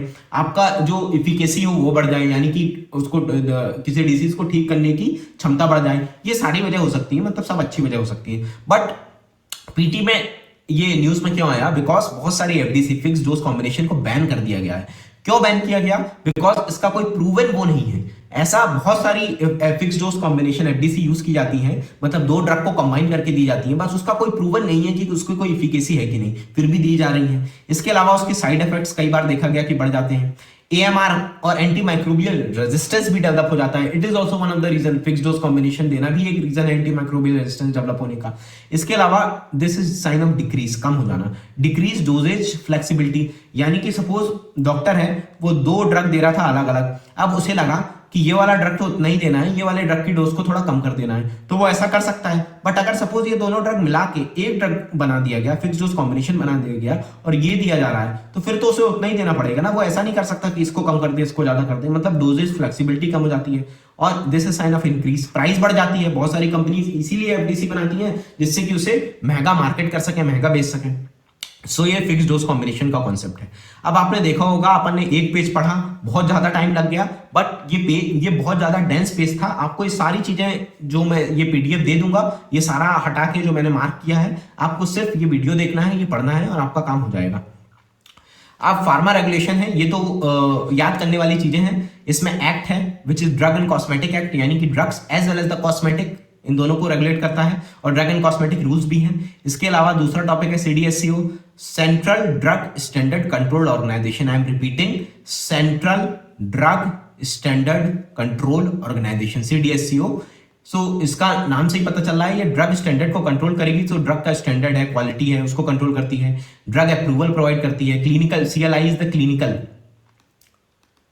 क्लिनिकल ट्रायल्स जो होते हैं, मतलब ड्रग आने के पहले ट्रायल्स होते हैं वेरियस की, ड्रग है अच्छा सही ठीक है कि नहीं, साइड इफेक्ट तो नहीं होंगे, इफिकेसी है कि नहीं, तो ये क्लिनिकल ट्रायल्स का भी अप्रूवल्स ये देती है। इसके अलावा there is NPPA which is national, NAT is national pharmaceutical pricing authority, मतलब फार्मास्यूटिकल यानी दवाइयां, तो ये नेशनल मतलब राष्ट्रीय लेवल पे, मतलब नेशनल लेवल पे जो फार्मास्यूटिकल यानी दवाई हैं इनकी प्राइसिंग को रेगुलेट करेगी और ये इंप्लीमेंट करती है DPCO which is the drug price control order. Then DNC is the, अपन ने ऊपर देखा, ड्रग एंड कॉस्मेटिक रूल्स। इसके अंदर जीएमपी भी आ जाती है। GMP is good manufacturing practice, MANU, यहाँ आपको समझ ना आ रहा हो सकता है बट ये इसका मतलब है मैन्युफैक्चरिंग। गुड मैन्युफैक्चरिंग प्रैक्टिस से मतलब जो मैन्युफैक्चर हो रही है ड्रग, उन्हें अच्छे से हाइजीनिक वे में किया जाए। So drug and cosmetic rule के अंदर जीएमपी भी आ जाता है, good manufacturing practice. Then there is a Shreshta by CDSCO. अपन ने देखा था सीडीएससीओ क्या है, central drug standard control organisation. ये एक श्रेष्ठ क्या है, दिस इज द रैंकिंग, ये रैंक करता है स्टेट को, STAT state, rank state on the basis of the drug regulatory system कैसा है, ये श्रेष्ठ रैंकिंग। ये सारी चीजें याद करने की हैं जो फार्मा रेगुलेशन है, कौन सा एक्ट होता है, कौन सा रूल है, सीडीएससीओ का क्या काम है, एनपीपीए का क्या काम है, जीएमपी भी होता है इसके अंदर, ड्रग एंड कॉस्मेटिक रूल के अंदर, एंड फाइनली श्रेष्ठ। देन अगला टॉपिक जो समझने का है दैट इज वैक्सीन। वैक्सीन का मतलब क्या होता है, it provide acquired immunity to an infection. कोई आपको इन्फेक्शन हो गया, उसके अगेंस्ट आपकी इम्यूनिटी अपन देख चुके हैं, इन्फेक्शन से लड़ने की क्षमता ये प्रोवाइड करती है वैक्सीन, यानी कि, और ये कैसी होती है, एक्टिव एक्वायर्ड दो तरह की, मतलब अब अपन इम्यूनिटी समझते हैं, इम्यूनिटी का कॉन्सेप्ट आपको यहाँ समझना पड़ेगा। इम्यूनिटी मतलब अपनी बॉडी की क्षमता to fight against the microbe, ये दो तरह की होती है। एक नेचुरल, यानी कि नेचुरल ही कुछ अपन लेके पैदा हुए हैं या अपनी मदर से पास हुई है अपने आप को टू फाइट द इन्फेक्शन, उसे बोलते हैं नेचुरल। दूसरी होती है एक्वायर्ड यानी कि जो बाहर से आई है, कोई चीज अपन ने एक्वायर की है। अब ये दो तरह की हो सकती है, एक्वायर्ड दो तरह की हो सकती है, एक होती है पैसिव और एक होती है एक्टिव। पैसिव का मतलब ये है कि डायरेक्टली आपने एंटीबॉडीज ही प्रोवाइड कर दी। एंटीजन और एंटीबॉडी का कॉन्सेप्ट मैंने लिखा होगा, वो अपन पहले देख ही लेते हैं, तभी आपको ये अच्छे से समझ आएगा। This is the concept of antigen and antibody. Antigen is the any substance that trigger the immune response, यानी कि कोई भी बाहर का सब्सटेंस जो इम्यून रिस्पॉन्स को ट्रिगर कर देता है, यानी कि अपनी बॉडी उसे मारना खत्म करना चाहेगी। जैसे कि आपको बैक्टीरियल इन्फेक्शन हो गया बाय माइकोबैक्टीरियम ट्यूबरक्लोसिस, जो टीबी कराता है। सो दिस माइकोबैक्टीरियम ट्यूबरक्लोसिस और this bacteria will become an antigen because it is a substance which will trigger the immune response, अपनी बॉडी से एलिमिनेट करना चाहेगी। ये कैसे एलिमिनेट करेगी, by production of antibodies. Antibodies are Y shaped, this is Y shaped proteins, ये एक protein होते हैं वाई शेप के, which are produced by B lymphocyte. अपन ने देखा था बी लिम्फोसाइट, अगेन मैं रिपीट कर रहा हूं क्या होती हैं। ब्लड के दो पार्ट हैं, plasma and blood cells. Blood cells में अपन ने देखी आरबीसी, प्लेटलेट एंड डब्ल्यूबीसी और white blood cell. White blood cell multiple types की होती हैं, उनमें से एक टाइप है लिम्फोसाइट। लिम्फोसाइट दो तरह की हैं, T lymphocyte and B lymphocyte. तो जो अपन टी लिम्फोसाइट आगे बहुत जगह देख चुके हैं, now we are seeing B lymphocyte. So these antibodies are Y shaped protein which are produced by the B lymphocytes to identify and neutralise the antigen, यानी कि ये एंटीबॉडी क्या करेंगी, बी लिम्फोसाइट से प्रोड्यूस होंगी और फिर ये जो एंटीजन है, सपोज बैक्टीरिया एक आया है, उसे आइडेंटिफाई करेंगी और न्यूट्रलाइज कर देंगी जिससे कि इंफेक्शन ना हो पाए। इतना अपन ने देख लिया। अब ये आगे मोनोक्लोनल एंटीबॉडी का कॉन्सेप्ट है, अपन आगे समझेंगे। यहाँ एंटीजन और एंटीबॉडी समझना जरूरी था वैक्सीन में। सो अपन देख रहे थे immunity. Immunity can be natural यानी कि अपने आप बॉडी में अपन को मिली है, then it can be acquired यानी कि बाहर से आई है। Acquired can be passive and active. Passive में डायरेक्टली अपन एंटीबॉडी इंजेक्ट कर देते हैं किसी भी पर्सन में, यानी कि सपोज आपने रेबीज का सुना होगा। रेबीज का मतलब जो डॉग बाइट से, रेबीज एक डिसीज है जो हो जाती है। अब सपोज आपको डॉग ने बाइट कर लिया, तो इसमें आप क्या करते हैं, अगर सपोज बहुत ज्यादा आपके पैर में बहुत ज्यादा बाइट कर लिया, निशान दिख रहे हैं, सब कुछ है, तो इसमें दो तरीके से वैक्सीन दी जाती है। एक तो आपको वैक्सीन दी जाएगी, दो तरीके से मतलब इसका ट्रीटमेंट होता है जिससे कि आपको रेबीज ना हो पाए। एक तो आपको वैक्सीन दी जाएगी, दूसरा क्या किया जाता है, दूसरा आपको डायरेक्टली एंटीबॉडीज लगा दी जाती हैं, जो कि जो रेबीज है, फॉरेन रेबीज क्या है, rabies is caused bye, suppose एक माइक्रोब है जो रेबीज करा रहा है, कुत्ते ने काटा, वो माइक्रोब अपनी बॉडी में इंजेक्ट हो गया। अब अगर इसे ठीक नहीं किया तो ये रेबीज करा देगा। ये माइक्रोब क्या है, ये एक एंटीजन है। अभी अपन ने देखा एंटीबॉडी का क्या काम है, इस एंटीजन को आइडेंटिफाई करना और न्यूट्रलाइज करना। सो पैसिव एक्वायर्ड इम्यूनिटी कब होगी, जब आप एंटीबॉडी डायरेक्टली इंजेक्ट कर दें। और एक्टिव कब होगी, एक्टिव का मोस्ट इंपॉर्टेंट वे है वैक्सीन। तो यही अपन वैक्सीन आगे अपन देखेंगे कैसे काम करती है। सो वैक्सीन इज इट प्रोवाइड्स, मैं ये इतना मतलब समझाने के लिए इतना मैंने माथा पच्ची किया आपके लिए। So vaccine provides active acquired immunity. Active का मतलब अपन ने देख लिया कि मतलब पैसिव नहीं होगी, पैसिव में डायरेक्टली आप एंटीबॉडी दे रहे हैं। एक्टिव अपन यहां देखेंगे क्या है। एक्वायर्ड मतलब नेचुरल नहीं है, एक्वायर की गई है। इम्यूनिटी मतलब ability to find fight an infection और फाइट एन माइक्रोब, ठीक है। Provide active acquired immunity to fight an infection. अब ये काम कैसे करती है, इस वैक्सीन में क्या किया जाता है, एक एजेंट होता है जो अपनी बॉडी में इंजेक्ट किया जाएगा। This agent will resemble the micro organism. This is micro organism या माइक्रोब। सपोज एक बैक्टीरिया है, जैसे कि टीबी का, सही अपन समझते हैं, टीबी का एक बैक्टीरिया है जो कि माइकोबैक्टीरियम ट्यूबरक्लोसिस जो टीबी करा रहा है। तो इसमें अपन उसी एक ऐसे एजेंट को इंजेक्ट करेंगे which will resemble that bacteria और माइकोबैक्टीरियम ट्यूबरक्लोसिस। तो इससे होगा क्या, अपनी बॉडी को लगेगा कि अपन को बैक्टीरिया का अटैक हो गया, माइकोबैक्टीरियम ट्यूबरक्लोसिस का। सो अपनी बॉडी स्टिमुलेट करेगी अपने इम्यून रिस्पांस को, इम्यून सिस्टम को, मतलब अपनी बॉडी कोशिश करेगी कि उसे डिस्ट्रॉय कर दिया जाए। ये कैसे डिस्ट्रॉय होगा, it will form antibody. Antibody का मतलब अपन ने देख लिया है, जो बी सेल होंगी, बी लिम्फोसाइट्स होंगी, वो बनाएंगी एंटीबॉडी। एंटीबॉडी का काम होता है टू न्यूट्रलाइज एंटीजन। अपन ने देखा था यहां एंटीजन क्या है, वो माइक्रोब है। सो अपन ने ऐसा एजेंट दिया which will resemble the micro organism, suppose which will resemble the TB bacteria. So अपनी बॉडी क्या करेगी, it will stimulate the immune system to produce the antibody to fight that microbe, to neutralise that microbe, जिससे कि अपन को infection ना हो। अब एक बार में तो इतना हो गया, अपन ने उसको वो दिया, एक एजेंट दिया which will resemble the micro organism, उसने इम्यूनिटी को स्टिमुलेट किया, एंटीबॉडीज बनी और उसे न्यूट्रलाइज कर दिया। बट अब अपनी बॉडी इसकी एक मेमोरी बना लेती है, मतलब अपनी बॉडी के पास इसकी एक मेमोरी बन जाती है। इससे क्या होता है, अब अगर दोबारा उससे इन्फेक्शन हुआ, सपोज आपने एक अब इसे अब फिर से मतलब अच्छे से समझते हैं, आपको ट्यूबरक्लोसिस का आपको वैक्सीन लगी, मतलब आपको एक ऐसा एजेंट दिया गया जो माइकोबैक्टीरियम ट्यूबरक्लोसिस यानी टीबी के बैक्टीरिया को रिसेंबल करता है। उससे क्या हुआ, आपकी बॉडी की इम्यूनिटी ट्रिगर हो गई, एंटीबॉडी बनाई और जो आपने दिया था उसे न्यूट्रलाइज कर दिया गया। अब सपोज कुछ समय बाद आपको एक्चुअल में इन्फेक्शन हो गया, एक्चुअल में जो माइकोबैक्टीरियम ट्यूबरक्लोसिस है उसने आपको अटैक कर दिया, तो क्या होगा, एक मेमोरी डेवलप हो जाएगी, जो पहले से इन सब के कारण एक मेमोरी डेवलप हो जाएगी, जिससे कि fast and intense response, immune response आएगा if again infected by the same microbe. I hope आपको समझ आया हो। आपने एक ऐसा एजेंट दिया which will resemble the micro organism, और उस माइक्रो ऑर्गेनिज्म के अंदर के अगेंस्ट अपनी बॉडी में एक मेमोरी डेवलप हो गई। अब दोबारा उसी माइक्रो ऑर्गेनिज्म से अगर अपन को इन्फेक्शन होगा तो जो इम्यून रिस्पॉन्स होगा वो काफी फास्ट होगा और इंटेंस होगा, इसीलिए वैक्सीन दी जाती है। ये वैक्सीन का कॉन्सेप्ट था, कैसे काम करती है, क्यों दी जाती है वैक्सीन। ये अब टाइप क्या होती है, अपन ने टाइप किस बेसिस पर डिवाइड की जाती है कि अपन कौन सा एजेंट दे रहे हैं। अपन ने देखा था we have to give the agent which will resemble the micro organism. तो कैसे रिसेंबल कर सकता है, एक हो सकता है इनएक्टिवेटेड और डेड वैक्सीन, यानी कि जो आपने माइक्रो ऑर्गेनिज्म लिया इसको इनएक्टिव कर दिया या डेड माइक्रो ऑर्गेनिज्म को इंजेक्ट कर दिया बॉडी में, और इससे ये सारी चीजें होंगी। दूसरा लाइफ एटीन्यूएटेड, लाइफ यानी कि माइक्रो ऑर्गेनिज्म जिंदा है बट एटेन्यूएटेड यानी कि जो उसकी डिसीज कॉजिंग कैपेबिलिटी है वो खत्म कर दी गई है, इसको आपने दे दिया। या फिर सब यूनिट या ए सेलुलर वैक्सीन यानी कि आपने जो माइक्रो ऑर्गेनिज्म है उसकी एक सब यूनिट इंजेक्ट कर दी और उसके थ्रू अपन की बॉडी इम्यूनिटी ने उसे पहचाना और फिर मेमोरी डेवलप हो गई, जो पूरा प्रोसेस था वो हुआ। यानी कि पूरा माइक्रो ऑर्गेनिज्म नहीं दिया, एक उसकी सब यूनिट दी जिससे कि इम्यूनिटी डेवलप हो जाए। अब ये हो सकती है, इसमें अलग अलग टाइप की होती है। एक होती है टॉक्सॉइड वैक्सीन। टॉक्सॉइड यानी कि आपने इनएक्टिव टॉक्सिन दे दिया। अब मैं यहां एकदम आपको नहीं बता रहा हूं कि अलग अलग वैक्सीन में क्या होता है, जैसे डिप्थीरिया के वैक्सीन में यूज होता है। यहां पास डिप्थीरिया का एक बैक्टीरिया है, वो क्या कराता था, वो एक टॉक्सिन रिलीज करता था जिससे कि एक डिसीज हो जाता था। तो अपन ने इस टॉक्सिन को ही मतलब ये इनएक्टिव किया और ये इंजेक्ट कर दी, जिससे कि ये पूरा प्रोसेस जो ऊपर होता था वो हो जा रहा है।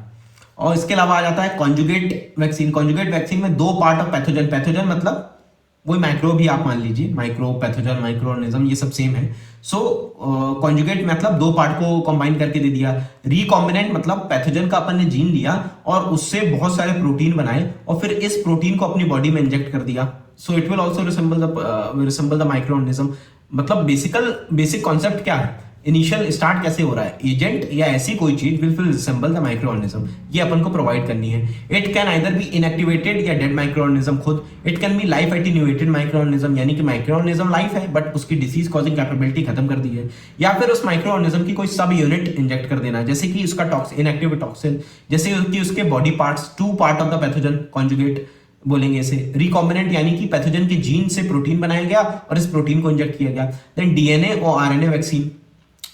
इसमें क्या किया जाता है, जो ये पैथोजन है इसका डीएनए या आरएनए यानी कि इसके जेनेटिक मटेरियल को इंजेक्ट कर दिया जाता है। अब अपन ने प्रोसेस देखी थी, क्या होता है, डीएनए से बनता है आरएनए, आरएनए से बनता है क्या, प्रोटीन। ये आपको हमेशा याद रखना है। तो अपन ने जो पैथोजन है उसका डीएनए या आरएनए इंजेक्ट कर दिया तो इससे क्या होगा, वायरल प्रोटीन, जो प्रोटीन होगा वो बन जाएगा। अब ये protein will act as a antigen, ठीक है, और ये प्रोटीन एक्ट करेगा एज एन एंटीजन। अब क्या होगा, जो सेम प्रोसेस यहां पास हो रही थी, ये सपोज ये प्रोटीन है, it will act as antigen और सारी प्रोसेस होंगी, it will stimulate the immune response, antibodies बनेंगी जो फाइट करेंगी, इसकी एक मेमोरी डेवलप हो जाएगी और दोबारा अगर उससे इन्फेक्शन होगा सेम माइक्रो ऑर्गेनिज्म से तो फास्ट और इंटेंस रिस्पांस आएगा। आई होप आपको समझ आया हो। अगेन मैं रिपीट कर रहा हूँ, ये थोड़े मतलब एनालिटिकल टॉपिक है, अंडरस्टैंडिंग वाले टॉपिक है, खासकर उनके लिए जिन्हें पहले ये सब चीजें नहीं पता थी। तो आप रिवाइंड करिए, फिर से देखिए, बट ये समझ लीजिए और उसके बाद एक बार समझ गए तो आपको इतना दिमाग नहीं लगाना है। ये सब आपको एक बार ही देखेंगे, 5-10-15 मिनट लगेगा अगर आपने वीडियो देख लिया, उसके बाद आपको मैक्सिमम 15 to 20 मिनट्स लगेंगे ये पूरे 6 पेज रिवाइज करने में, बिकॉज आपको चीजें बनने समझ आएंगी।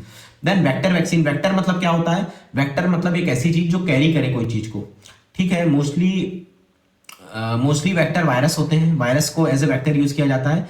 They will carry the genetic material. मतलब बेसिकली सिंपल टर्म्स में बता रहा हूँ, जैसे कि यहाँ डीएनए है, आरएनए है, ये अपन इंजेक्ट कर रहे हैं मतलब बॉडी में, जिससे कि अपना इम्यून रिस्पांस ट्रिगर हो।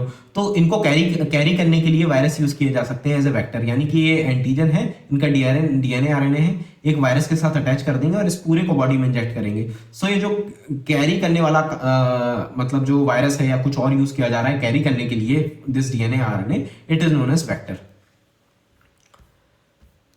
अब आ जाता है मलेरियल वैक्सीन। वैक्सीन का कॉन्सेप्ट है, वैक्सीन में कुछ 3-4 चीजें देखेंगे, जल्दी जल्दी देखते हैं, काफी लेट हो गया है समझाने में। So malarial vaccine, malaria I hope आपको पता हो, malaria is a disease caused by protozoa, ठीक है। It is not caused by bacteria, it is not caused by virus, it is caused by protozoa. लोगों को ये पता ही नहीं रहता, बहुत पढ़े लिखे लोग ये गलत बोल देते हैं, है ना। आपने वीडियो देखे होंगे, आईएएस आईपीएस जाके उल्टा सीधा बता देते हैं, मतलब कि ये किससे होता है। So malaria you need to remember it is caused by protozoa, protozoal disease. And ये कौन सा प्रोटोजोआ कराता है, प्लाज्मोडियम। प्रोटोजोआ का नाम होता है प्लाज्मोडियम। ये कैसे होता है, प्लाज्मोडियम कैरी करती है एक फीमेल एनाफिलिस मॉस्किटो। ये आपको याद रखना है, आपने सुना भी होगा, फीमेल एनाफिलिस मॉस्किटो है ये, प्रोटोजोआ प्लाज्मोडियम को कैरी करती है। ये जब आपको बाइट करेगी तो ये प्लाज्मोडियम को आपकी ब्लड में छोड़ देगी और इससे आपको मलेरिया हो जाएगा। इसके लिए वैक्सीन डेवलप की गई है। पहले अपन देखते हैं वैक्सीन थी आरटीएस, मॉस्किरिस्क एंड मैट्रिक्स-एम, ये नाम आपको याद होने चाहिए। ये they will target the one life cycle. अब ये जो प्लाज्मोडियम होता है ना, इसके अपनी बॉडी में बहुत सारी लाइफ साइकिल स्टेज होती हैं, यानी कि जैसे मॉस्किटो ने आपको काटा, फीमेल एनाफिलिस मॉस्किटो में इंजेक्ट कर दिया, इसके बाद ये मॉडिफाई होगा, फिर दूसरा बनेगा, फिर तीसरा बनेगा, इस तरीके से इसकी मल्टीपल लाइफ साइकिल स्टेज होती हैं। तो ये जो 3 वैक्सीन है ये एक लाइफ स्टेज बस को टारगेट करती हैं। अब एक नई वैक्सीन बनाई गई है AdFalciVax which will dual stage targeting, यानी कि 2 स्टेज को टारगेट करेगी। एक इसको मैं स्टेजेस नहीं बता रहा हूं because it is of no use, है ना, ये हम लोग पढ़ते हैं मेडिकल में, बहुत डिटेल में आपको समझा सकता हूं, बट यहां आपके काम का नहीं है। आप ये समझ लीजिए कि जो आपको फीमेल एनोफिलिस मॉस्किटो ने काटा, जो कि Plasmodium which is a protozoa which causes malaria इसे कैरी कर रही थी, तो उस मॉस्किटो के काटने से प्लाज्मोडियम आपकी बॉडी में आया। अब इसकी मल्टीपल लाइफ साइकिल की स्टेजेस होंगी। अब जो पहले की वैक्सीन थी आरटीएस, मॉस्क्यूरिस एंड मेट्रिक्सन, ये टारगेट कर रही थी 1 स्टेज को। जो एडफेल्सीवैक्स नई वैक्सीन बनाई गई है, इट विल टारगेट 2 स्टेज, इसलिए ज्यादा इफेक्टिव होगी। और किसको टारगेट करेगी? प्लाज्मोडियम फेल्सीपेरम के लाइफ साइकिल को। ठीक है, प्लाज्मोडियम अपन ने देखा था प्रोटोजोआ विच कॉजेज मलेरिया। अब ये प्लाज्मोडियम मल्टीपल टाइप्स के होते हैं, जैसे कि Plasmodium vivax, Plasmodium oval, and one of the most dangerous जो आपको पता होना चाहिए, याद होना चाहिए, इस प्लाज्मोडियम फेल्सीपेरम। इसीलिए नाम है ना AdFalci, falci stands for falciparum. So plasmodium falciparum की dual stage targeting of the plasmodium falciparum life cycle. कौन कौन सी स्टेज को टारगेट करती हैं आप चाहें तो याद रख सकते हैं, नहीं भी करेंगे तो चलेगा। प्री इरिथ्रोसिटिक एंड सेक्सुअल स्टेज, इतना मैं अब ये नहीं समझाऊंगा आपको ये कौन कौन सी स्टेज होती है, because they are of no significance for you for the exam. अब ये कौन सी तरह की वैक्सीन है? एडफेल्सीवैक्स, मैंने यहां मार्क करके लिखा है एरो डाल के, कौन सी तरह की वैक्सीन है? Recombinant कैमेरिक vaccine. रिकॉम्बिनेंट का मतलब अपन देख चुके हैं, अगर आपको याद नहीं है तो आप रिवाइंड करिए फिर से देखिए। कैमेरिक मतलब 2 कंपोनेंट होते हैं, because it is targeting dual stage, यानी कि 2 स्टेज ऑफ लाइफ साइकिल को टारगेट कर रही है।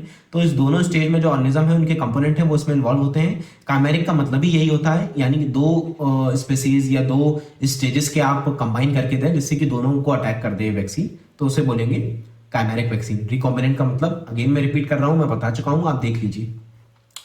The Enteromix is a oncolytic vaccine. Onco मतलब होता है कैंसर, ऑन्कोलिटिक मतलब जो सेल्स होती है, कैंसर सेल्स होती है, इन्हें डिस्ट्रॉय करने की वैक्सीन इस है Enteromix. It will kill the cancer cell and it will stimulate an anti tumour response. Anti tumour मतलब भी होता है वही कैंसर, आप मान लीजिए। सो एंटी ट्यूमर रिस्पॉन्स अपनी बॉडी में, यानी ट्यूमर के अगेंस्ट अपनी बॉडी में रिस्पॉन्स को जगाती है और साथ में डायरेक्टली किल करती है कैंसर सेल को। ऑन्कोलिटिक वैक्सीन है एंट्रोमिक्स। इसके अलावा पर्सनलाइज्ड एमआरएनए वैक्सीन, मतलब इसमें क्या किया जाता है? It is also vaccine against the cancer के अगेंस्ट ये वैक्सीन है। इसमें क्या किया जाता है? Genetic analysis of each patient cancer cell, यानी कि सपोज एक पेशेंट है, उसे कैंसर हो गया, उसकी कैंसर सेल की जेनेटिक एनालिसिस की जाएगी और उसी के बेसिस पे वैक्सीन तैयार की जाएगी। इसीलिए इसे पर्सनलाइज्ड, यानी एक पर्सन के लिए अकेली है। सो पर्सनलाइज्ड एमआरएनए वैक्सीन। अब एमआरएनए अगेन मैंने यहाँ वही कॉन्सेप्ट लिखा है जो मैंने बताया था, डीएनए से बनता है आरएनए, इस आरएनए को बोलते हैं एमआरएनए। जो बनता है डीएनए से, जो अपन पूरा देख रहे हैं वहां एमआरएनए बोलते हैं उसे। सो डीएनए से बनता है एमआरएनए, एमआरएनए से बनता है protein is an antigen, protein act as an antigen का मतलब मैं बता चुका हूं। So this antigen it will trigger immune response. तो यही है एमआरएनए वैक्सीन का काम करने का तरीका, जो अपन ने यहाँ देखा था आरएनए वैक्सीन जैसे काम करती थी, डीएनए आरएनए वैक्सीन, इसी तरीके से यहाँ पर्सनलाइज्ड एमआरएनए वैक्सीन बनाई गई है। यानी एक आदमी को कैंसर हुआ, उसके कैंसर सेल की जेनेटिक एनालिसिस की गई और उसी के बेसिस पे वैक्सीन बनाई गई। और कौन बनाएगी? MRNA vaccine. ये कैसे काम करेगी? एमआरएनए दिया जाएगा, मतलब वैक्सीन में एमआरएनए दिया जाएगा जो कि बन जाएगा प्रोटीन यानी कि antigen will trigger N immune response which will produce the antibody, और ये पूरा प्रोसेस हो जाएगा जो अपन ने यहाँ पास देखा है। Then there is self amplifying mRNA vaccine. Normally vaccine में क्या होता है, एमआरएनए वैक्सीन आपने दी तो एमआरएनए से बनेगा प्रोटीन जो अपन देख रहे थे, और ये प्रोटीन एंटीजन की तरह वर्क करेगा विच will trigger the immune response, और ये पूरा प्रोसेस हो जाएगा। But self amplifying mRNA vaccine क्या होता है? यहाँ पास जो अपन एमआरएनए देते हैं वो प्रोटीन बनाने के साथ साथ एमआरएनए भी बना देता है साथ में, यानी कि एमआरएनए की अमाउंट भी बढ़ते हैं। इससे होता क्या है, जो अपना इससे ये एमआरएनए नया बनेगा तो और फिर ये भी एक नया एमआरएनए बना देगा। इस तरीके से बहुत एमआरएनए बन जाएंगे, बहुत सारे प्रोटीन बन जाएंगे विच विल एक्ट एज बहुत सारे एंटीजन बनेंगे, मतलब इम्यून रिस्पॉन्स ज्यादा इंटेंसिफाइड होगा। So self amplifying mRNA vaccine, मैंने इसको अलग से लिखा है, एक्सप्लेन नहीं किया है because it is self explanatory after you understand the concept. Then there is a pandemic treaty.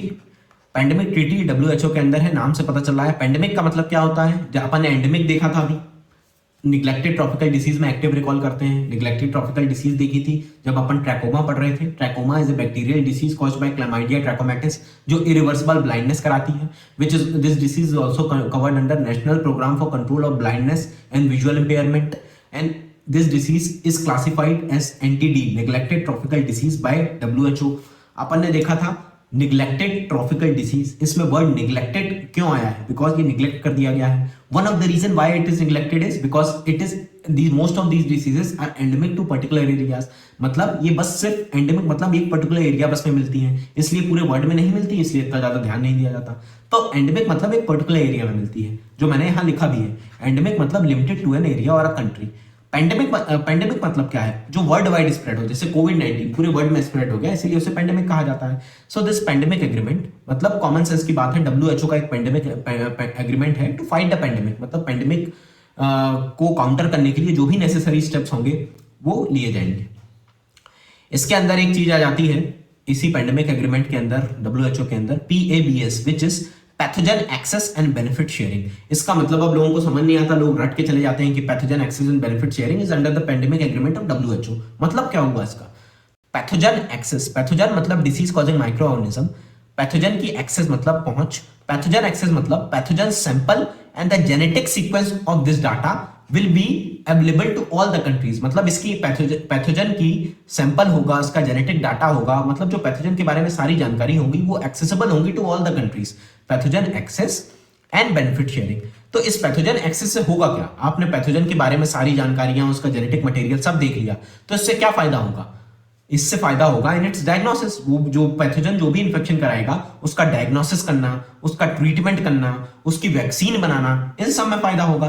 So this pathogen access यानी कि pathogen sample and genetic data should be accessible to all the countries and benefit sharing. इस pathogen access से जो भी benefit होगा, development of vaccine, diagnostic, treatment, वो सब countries के साथ शेयर किया जाए। ऐसा क्यों किया जाए? जिससे कि जो पेंडेमिक है उस पर अच्छे से फाइट किया जा सके। अब इसे आप कोविड-19 के कॉन्टेक्स्ट में समझ सकते हैं कि जो कोविड का वायरस है, कोरोना वायरस, उसकी जो सैंपलिंग है, उसकी जेनेटिक सीक्वेंस है, डाटा है, मतलब उसका जो भी जानकारी है कोरोना वायरस की, वो सबको शेयर की जाए। इससे क्या होगा? अलग अलग कंट्रीज वैक्सीन बनाएंगी, डायग्नोस्टिक बनाएंगी, ट्रीटमेंट बनाएंगी, उसको सबके साथ शेयर किया जाए। इससे ओवरऑल फायदा क्या हो रहा है? जो डिसीज हो रहा है वो कम हो जाएगा, खत्म हो जाएगा पूरे वर्ल्ड से। ठीक है। देन IHR और international health regulation, it is given by WHO। International health regulation मतलब it will cover all the risk caused by the infection, risk caused by the chemicals, risk caused radionuclear risk that will affect the human health। यानी कोई भी चीज जो human health को impact करेगी, it can be infection, it can be chemical, it can be radionuclear, radiation वगैरह, ये सारी चीजें कवर होती हैं इंटरनेशनल हेल्थ रेगुलेशन में, और ये निकालता है कौन? WHO। और इसके अंदर एक बात होती है, इसी के अंदर mandatory reporting of the public health event.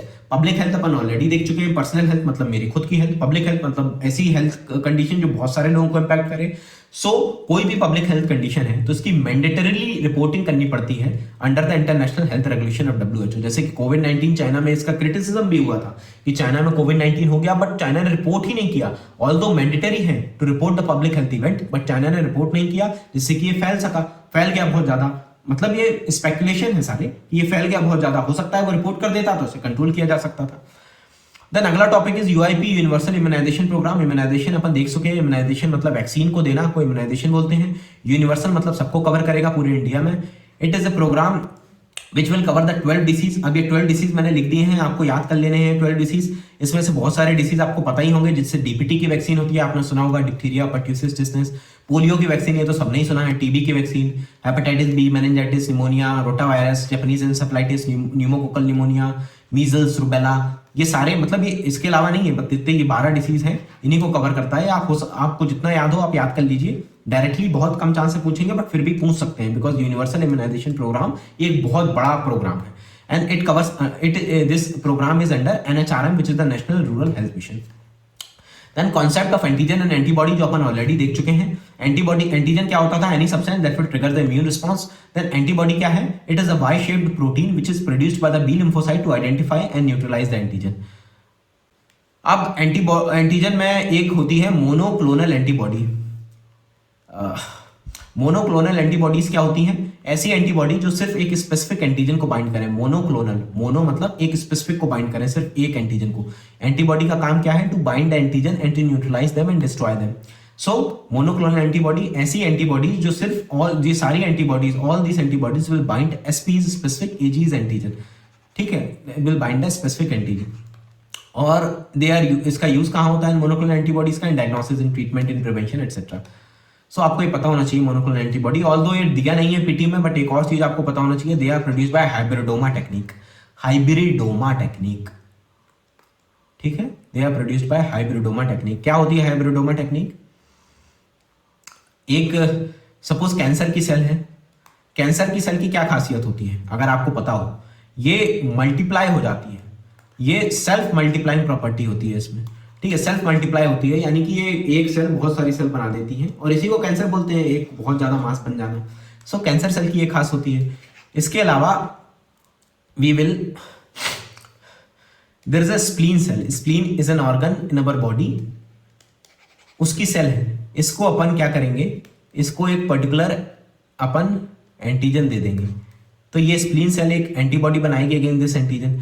तो इसकी क्या खास बात है, इस स्प्लीन सेल की जिसको अपन ने एक एंटीजन दिया है, इसकी क्या खास बात है, ये इस एंटीजन के अगेंस्ट एंटीबॉडी बना रही है, इसकी ये खास बात है।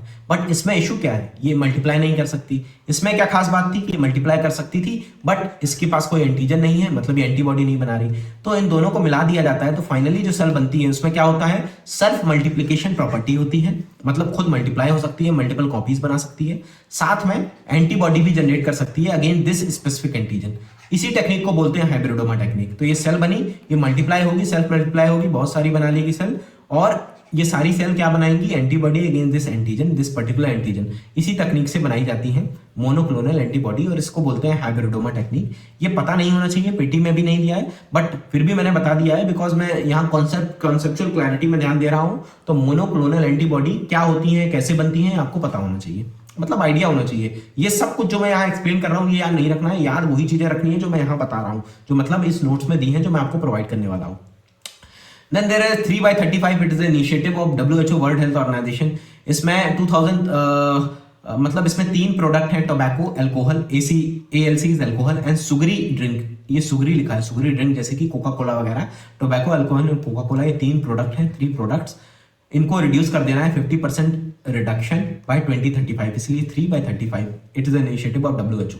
एंड ये क्या कराती हैं, ये टोबैको, अल्कोहल, सुगरी ड्रिंक्स, ये सब क्या कराती हैं, NCD, नॉन कम्युनिकेबल डिसीज, जैसे कि हार्ट डिसीज, हाइपरटेंशन, डायबिटीज, ये सब नॉन कम्युनिकेबल डिसीज होती हैं। इसका मतलब ज्यादातर लोगों को पता होगा, अगर आपको नहीं पता है अगेन मैं बता देता हूँ आपको। कम्युनिकेबल मतलब होता है ऐसा डिसीज जो एक इंसान से दूसरे इंसान में फैल जाए, जैसे कि टीबी एक इंसान से दूसरे इंसान में फैलने का खतरा रहता है। नॉन कम्युनिकेबल मतलब जो एक इंसान से दूसरे इंसान में ना फैले, उसे बोलते हैं नॉन कम्युनिकेबल डिसीज। जैसे कि हाइपरटेंशन, अगर किसी को हाई बीपी है तो वो उससे आप मतलब फैलेगा तो नहीं, एक इंसान को है वो दूसरे में नहीं जाएगा। जैसे कि ओबेसिटी, जैसे कि हार्ट डिसीज, ऐसा नहीं है कि एक को हार्ट डिसीज है आप उसके साथ रहेंगे, सोएंगे, खाएंगे, पिएंगे तो आपको हो जाएगा, है ना, ऐसा नहीं होता। तो इसे बोलते हैं नॉन कम्युनिकेबल डिसीज। और जो टोबैको, अल्कोहल, सुगरी ड्रिंक्स वगैरह है, नॉन कम्युनिकेबल डिसीज ही कराती हैं।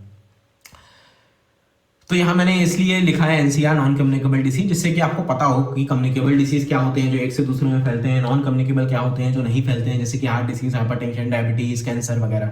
ठीक है, अगला टॉपिक है national one health mission. One, ये आपने सुना होगा, काफी न्यूज में रहता था। वन हेल्थ यानी कि people, human beings, animal, environment, इन सब की हेल्थ का ध्यान देना, पीपल की हेल्थ की, एनिमल की हेल्थ की, इन्वायरमेंट की हेल्थ की। तो ये जो इन सबका जो मेल होगा इसे बोलेंगे वन हेल्थ। ये इंपॉर्टेंट क्यों है, बिकॉज ये सारी चीजें लिंक हैं। जो अपनी ह्यूमन है ना, पीपल है, ह्यूमन की हेल्थ है, ये लिंक है with the animal health, with the environmental health. जैसे कि सपोज एनिमल, अपन ने देखा था मंकी पॉक्स देखा था अपन ने, विच is a viral zoonotic disease. Again active recall करते हैं, monkey pox it is a viral zoonotic disease which is caused bye, मतलब जूनोटिक डिसीज मतलब जो जानवर से ह्यूमन में आया, जैसे मंकी से इंसानों में आ गया। इसका कोई ट्रीटमेंट नहीं था। इसका डायग्नोसिस कैसे करते थे, RT-PCR, रिवर्स ट्रांसक्रिप्टेज PCR। एक वर्ड का मतलब बताया था कि polymerase PCR is the polymerase chain reaction क्या होता है, रिवर्स ट्रांसक्रिप्टेज PCR फिर क्या होता है। ये सब चीजें अपन ऑलरेडी देख चुके हैं।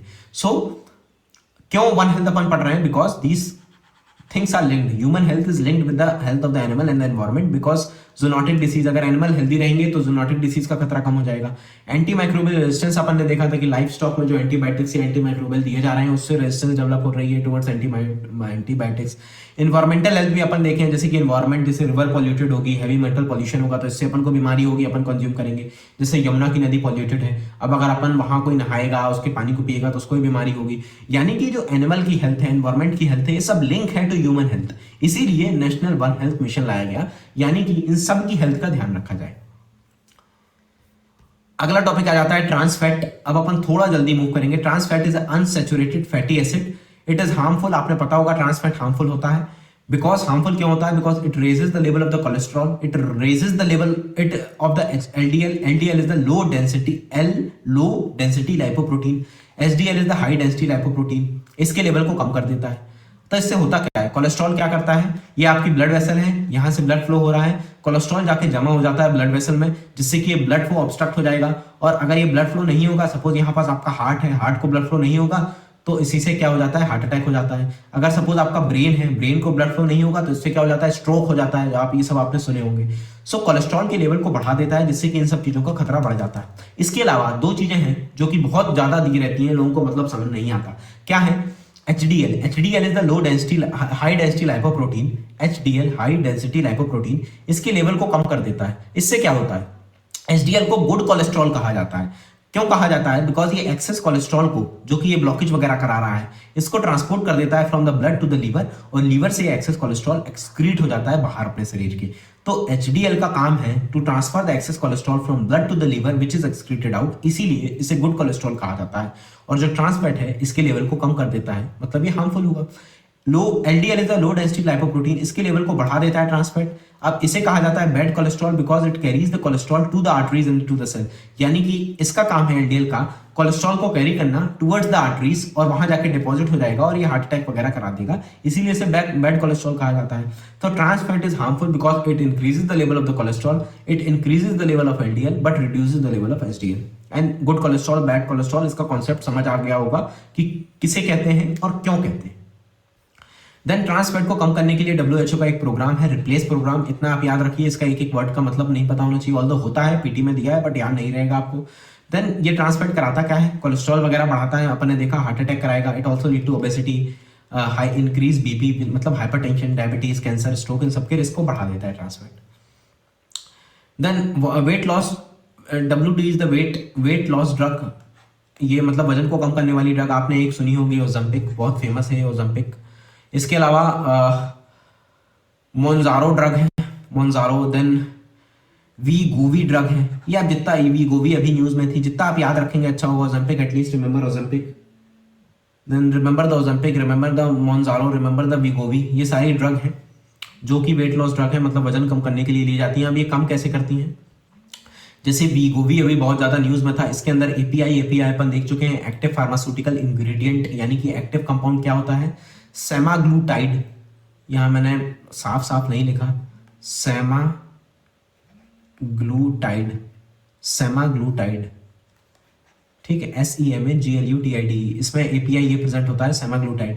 तो ये क्या करता है? सेमाग्लूटाइड ये एपेटाइट सप्रेसेंट होता है। एपेटाइट मतलब भूख लगना, भूख को कम कर देता है। कैसे कम कर देता है? It increase the level of GLP, glucagon like peptide. नाम या आप फुल फॉर्म नहीं भी रखेंगे या तो चल जाएगा। GLP is the glucagon like peptide and GIP, ठीक है।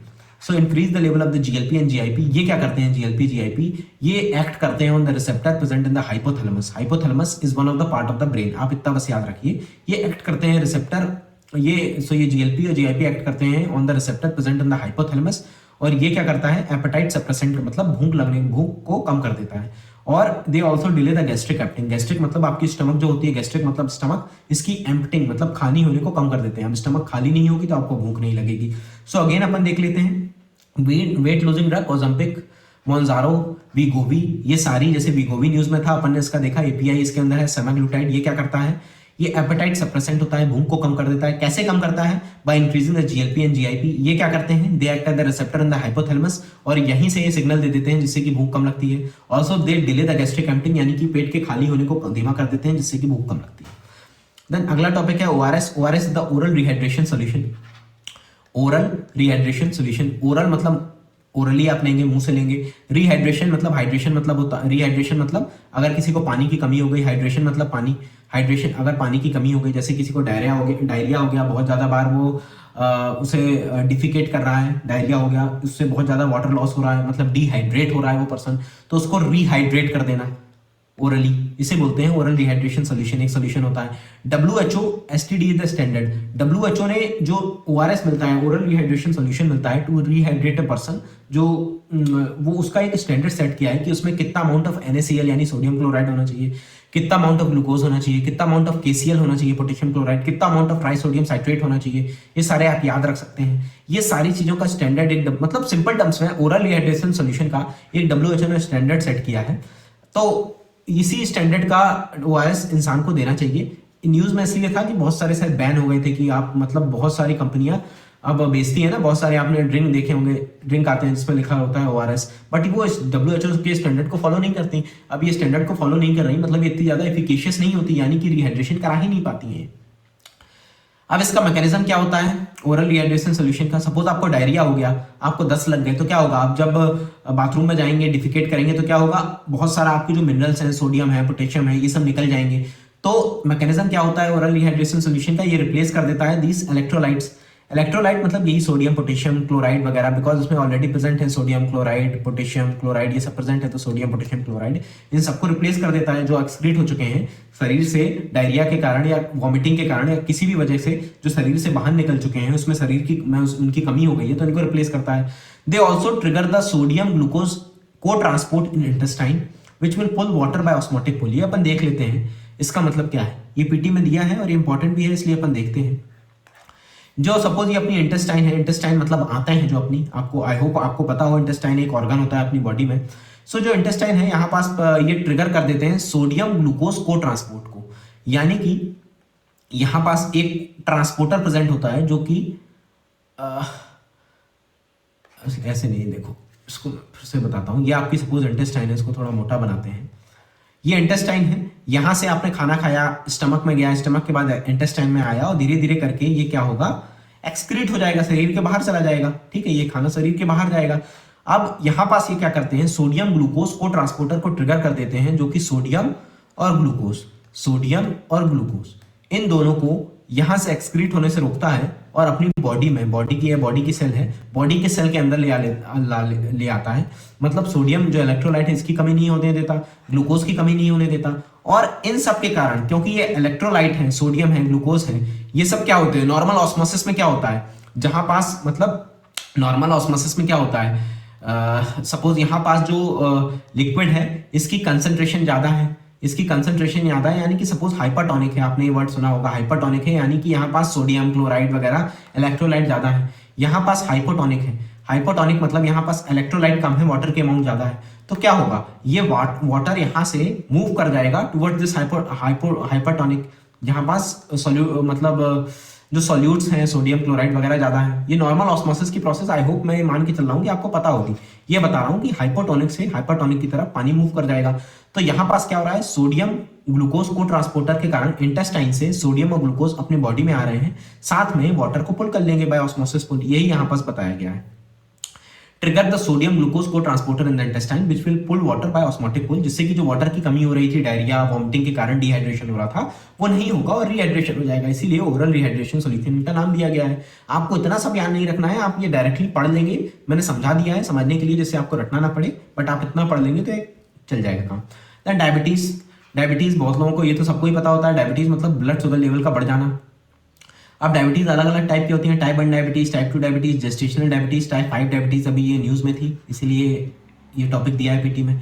टाइप 1 डायबिटीज तो ऑटो इम्यून डिसऑर्डर। अब मैं यहाँ नहीं बताऊंगा आपको डिटेल में ऑटो इम्यून क्या होता है। इम्यूनिटी, ऑटो इम्यून मतलब अपने ही बॉडी के सेल को डिस्ट्रॉय करने लगे अगर अपनी बॉडी, तो उसे बोलते हैं ऑटो इम्यून डिसऑर्डर। ये क्या करती है? Destroy the insulin producing beta cells. एक ऑर्गन होता है अपनी बॉडी में इस तरह का, जिसे बोलते हैं पेनक्रियास। पेनक्रियास के अंदर अलग अलग तरह की सेल प्रेजेंट होती हैं। This is the symbol of beta, I hope आपको पता हो। तो इसके अंदर एक सेल प्रेजेंट होती है बीटा सेल, जो कि बनाती है इंसुलिन। अब टाइप 1 डायबिटीज में क्या होता है? अपनी ही बॉडी की इम्यूनिटी इन बीटा सेल्स को डिस्ट्रॉय कर देती है, जिससे कि इंसुलिन नहीं बनता। इंसुलिन का काम क्या होता है? इंसुलिन का काम क्या होता है? ये अपना ब्लड है, यहाँ पास ग्लूकोज प्रेजेंट है, ये अपनी सेल है। इंसुलिन का काम ये है कि ये जो ब्लड में ग्लूकोज प्रेजेंट है इसको ट्रांसमिट करना टू द सेल। अब अगर इंसुलिन की टाइप 1 डायबिटीज इंसुलिन की सपोज कमी हो गई, तो ये जो ग्लूकोज है सेल में ट्रांसपोर्ट नहीं हो पाएगा और ब्लड में ग्लूकोज की मात्रा बढ़ जाएगी, और इसी को बोलते हैं diabetes. Diabetes is the increase blood sugar level. तो टाइप 1